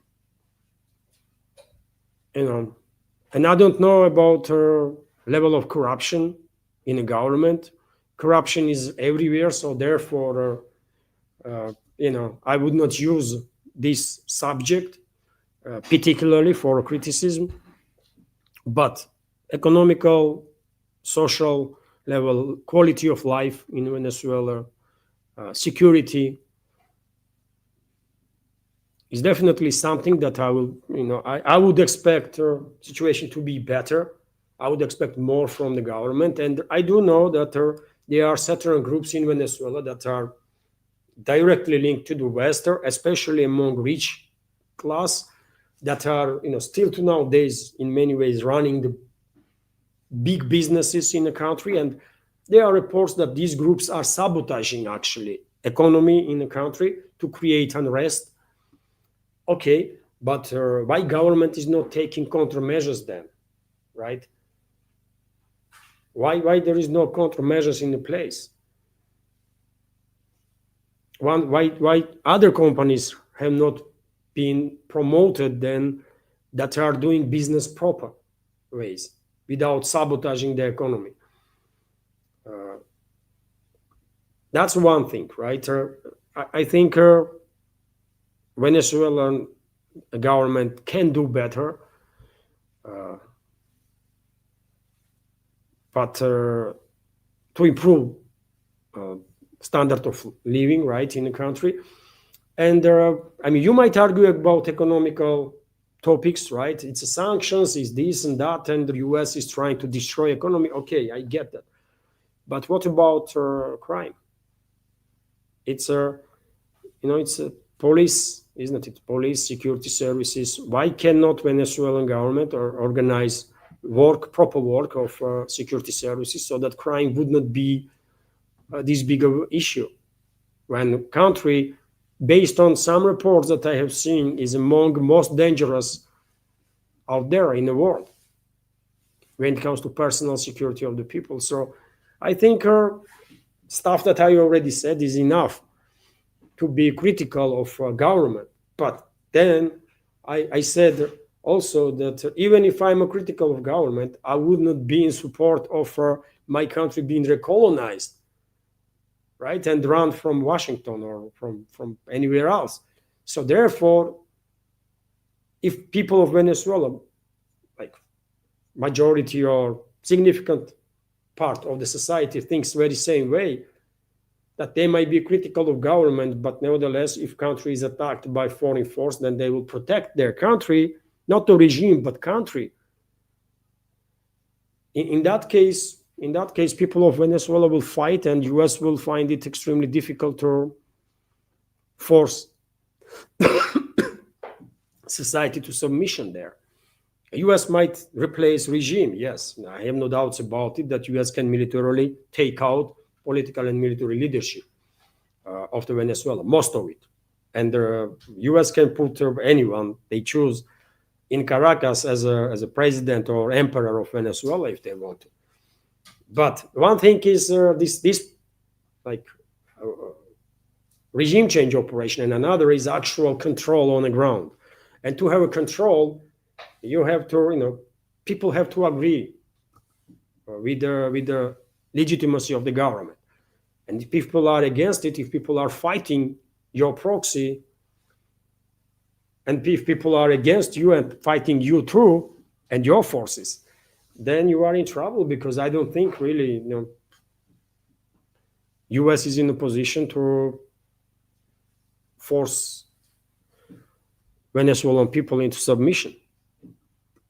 I don't think US militaries are in general really capable of conducting large-scale military operations successfully. I just don't think so. you know. It's if anything, Western world is very good in public relations, right? They can create like freaking movies and do some propaganda how powerful their armies are and how powerful and successful operations they can conduct. But in reality, last time I checked, like whole of NATO with number of allies went into Afghanistan and lost the war against people that were running in the mountains with AKs and with no обувь, как это? With no shoes on the foot. I'm exaggerating a bit, but nevertheless, man, most of the Taliban fighters, were armed with their AKs. They had some of them probably learned how to use AK in actual battle without much preparations and stuff, and they did manage to defeat NATO, right?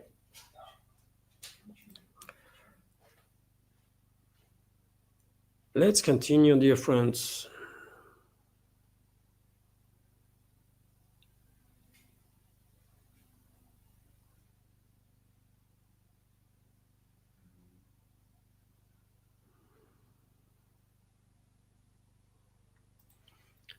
Levan Trump is pissed because Colombian president called him out at the UN.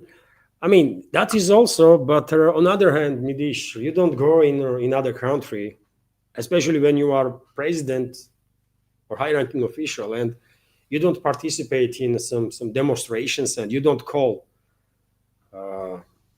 army officers or personnel of that country to disobey orders of that Trump. You might have sympathies to the Colombian president for his stance, but in this particular case, when U.S. is stated that they're going to revoke visa for him, I cannot blame U.S. man. We have to be objective, isn't it? Colombian president was not diplomatic. This is way out of diplomacy what he did, right? And one thing is to make some statements in the UN itself. UN is neutral territory, let's say, right? And you can say whatever you want there, criticize U.S. government or whichever other government you want. It's a UN, but Pedro, that's the name of Colombian president, isn't it? He went on the street. I saw video. He went on the street and he was talking to protesters through megaphone, by the way, right? And there was some. There was a world famous musician, by the way, next to him. I forgot the name. Goodness me, man. You have seen video, isn't it? And there was a translator also next to him who was translating his speech. And if translation was correct, Colombian president actually called U.S. militaries not to obey orders of the president of the U.S., which is, I mean, you cannot tolerate that kind of stuff, man. You just cannot. So therefore, maybe Trump is pissed with the Colombian president or not, but Colombian president himself, was not careful.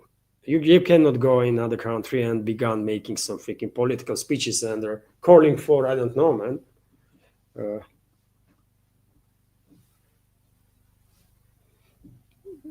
Militaries to disobey orders, man. This is not right.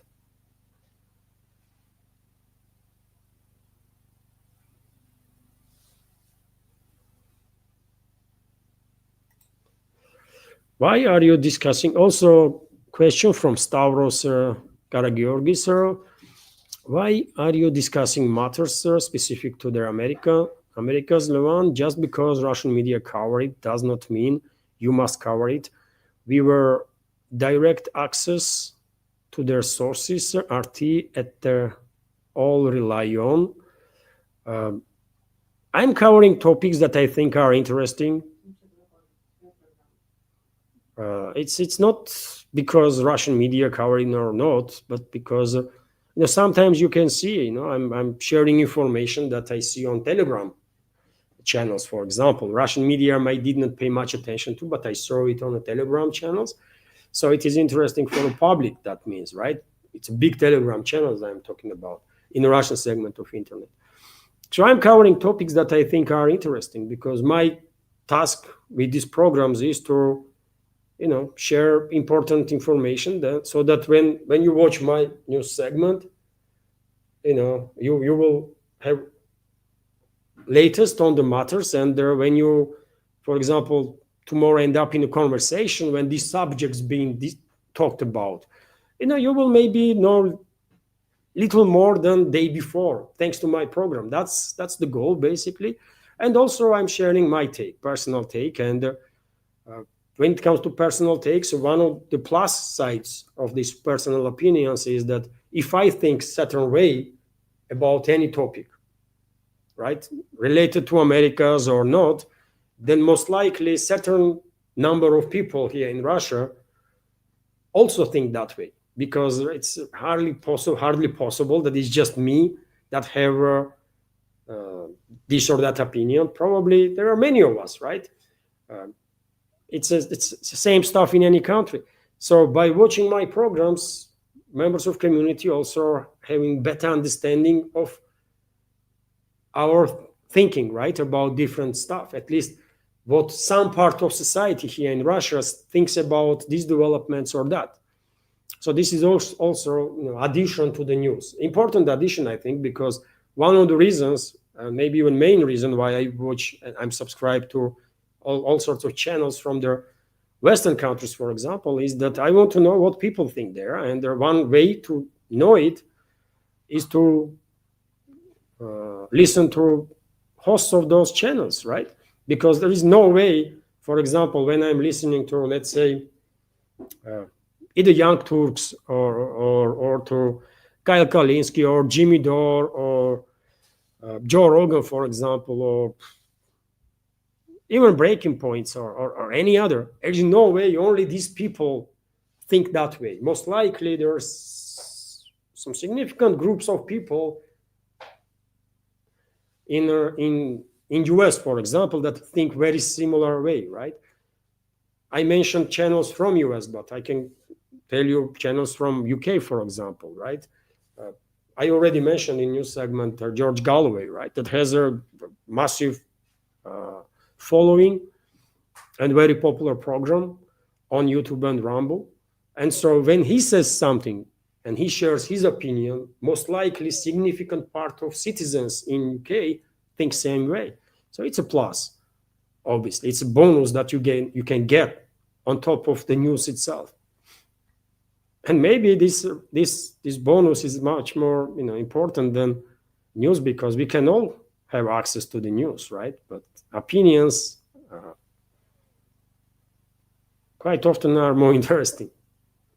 So that's why I'm paying attention to all the topics that I think are interesting, from US or from Americas or Africa or I don't know, continental Europe.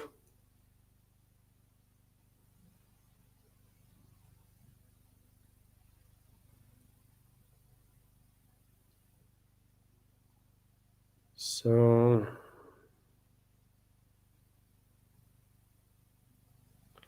Stavros, I see you are commenting some stuff in regards to our other member, and let's everyone have opinion. Let everyone share the opinion, as long as members of community are not personally insulting each other and are not calling for some extremes.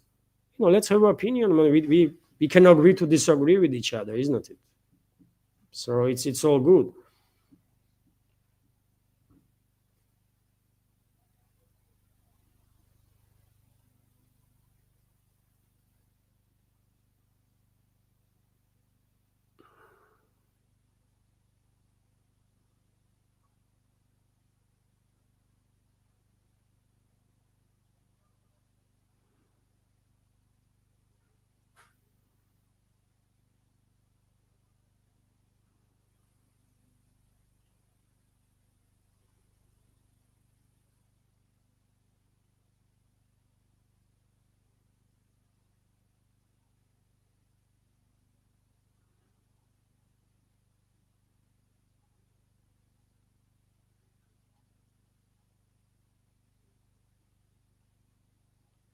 I'm scrolling, dear friends, sir. Sometimes when I do scroll, I freeze kind of because I'm just trying to uh, be focused on the chat, and you might think it's an issue with the communication, but no, I'm here, still online.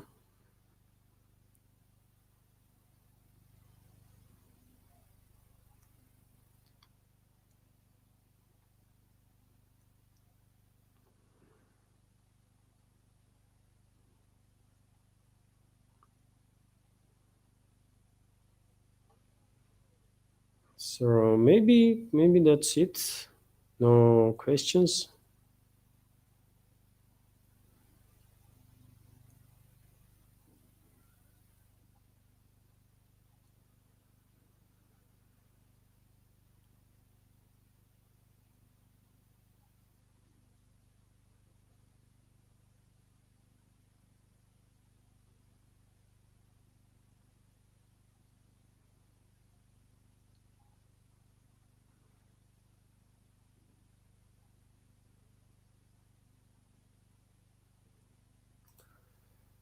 Smoky Sally is commenting, why use nukes when large-scale EMP can cause lots of havoc?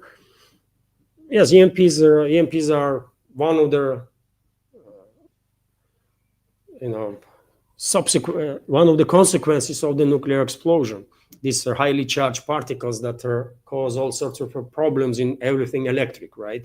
All equipment, and they're one of the ways, or maybe even only way, to generate powerful enough EMP is a nuclear weapon, thermonuclear explosion in a space or in a high atmosphere, like some 40. If you detonate, for example, like I don't know, powerful enough thermonuclear device, some 30, 40, 50 kilometer in heights over there, any megapolis in this world, probably you will take out most of their equipment in that city, probably.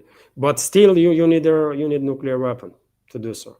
And I'm quite sure militaries of the nuclear powers do have specifically designed their nuclear weapons exactly to be detonated uh, over their strategical areas, not to cause some physical damage or kinetic damage, but to take out infrastructure.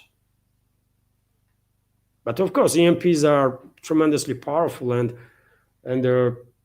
one of the ways how this world may end up in big trouble is if there is a massive coronal ejection on the sun, and if our planet ends up on the path of this on this wave of plasma and charged particles from the sun. You know, if event is big enough, then it might cause tremendous havoc on a planetary scale, for sure. You know, so yes, EMP is a force to be reckoned with, for sure.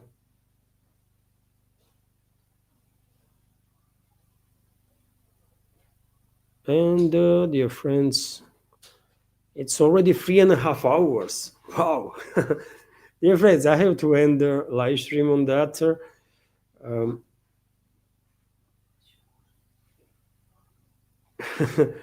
so yes, I mean, dear friends, I have to end the live stream.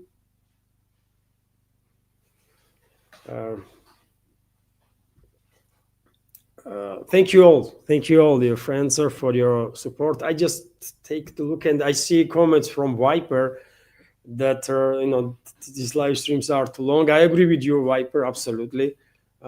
So I try my best to make sure that live streams are shorter, especially in the work days. Today is a community chat, so therefore these community chats always, I mean, big community chats are always quite long, but on weekdays I definitely try to make live streams shorter. So thank you very much, dear friends, for your attention, for your time, for your support. Thank you, Viper, for donations. Many thanks to Daniela for a donation. Also, many thanks to Shannon and Bold Eagle, or Natalia, right, for a donation. And we had a new member on a Patreon, right? Ein, a new member on a Patreon, Bhagavad Gita. That's nickname, by the way. Thank you all. Thank you all for your support, and of course, dear friends, many thanks to everybody for time and attention, and for being this active in the community chat. Have a wonderful day, whatever time is in your part of this world, and see you tomorrow. Thank you all.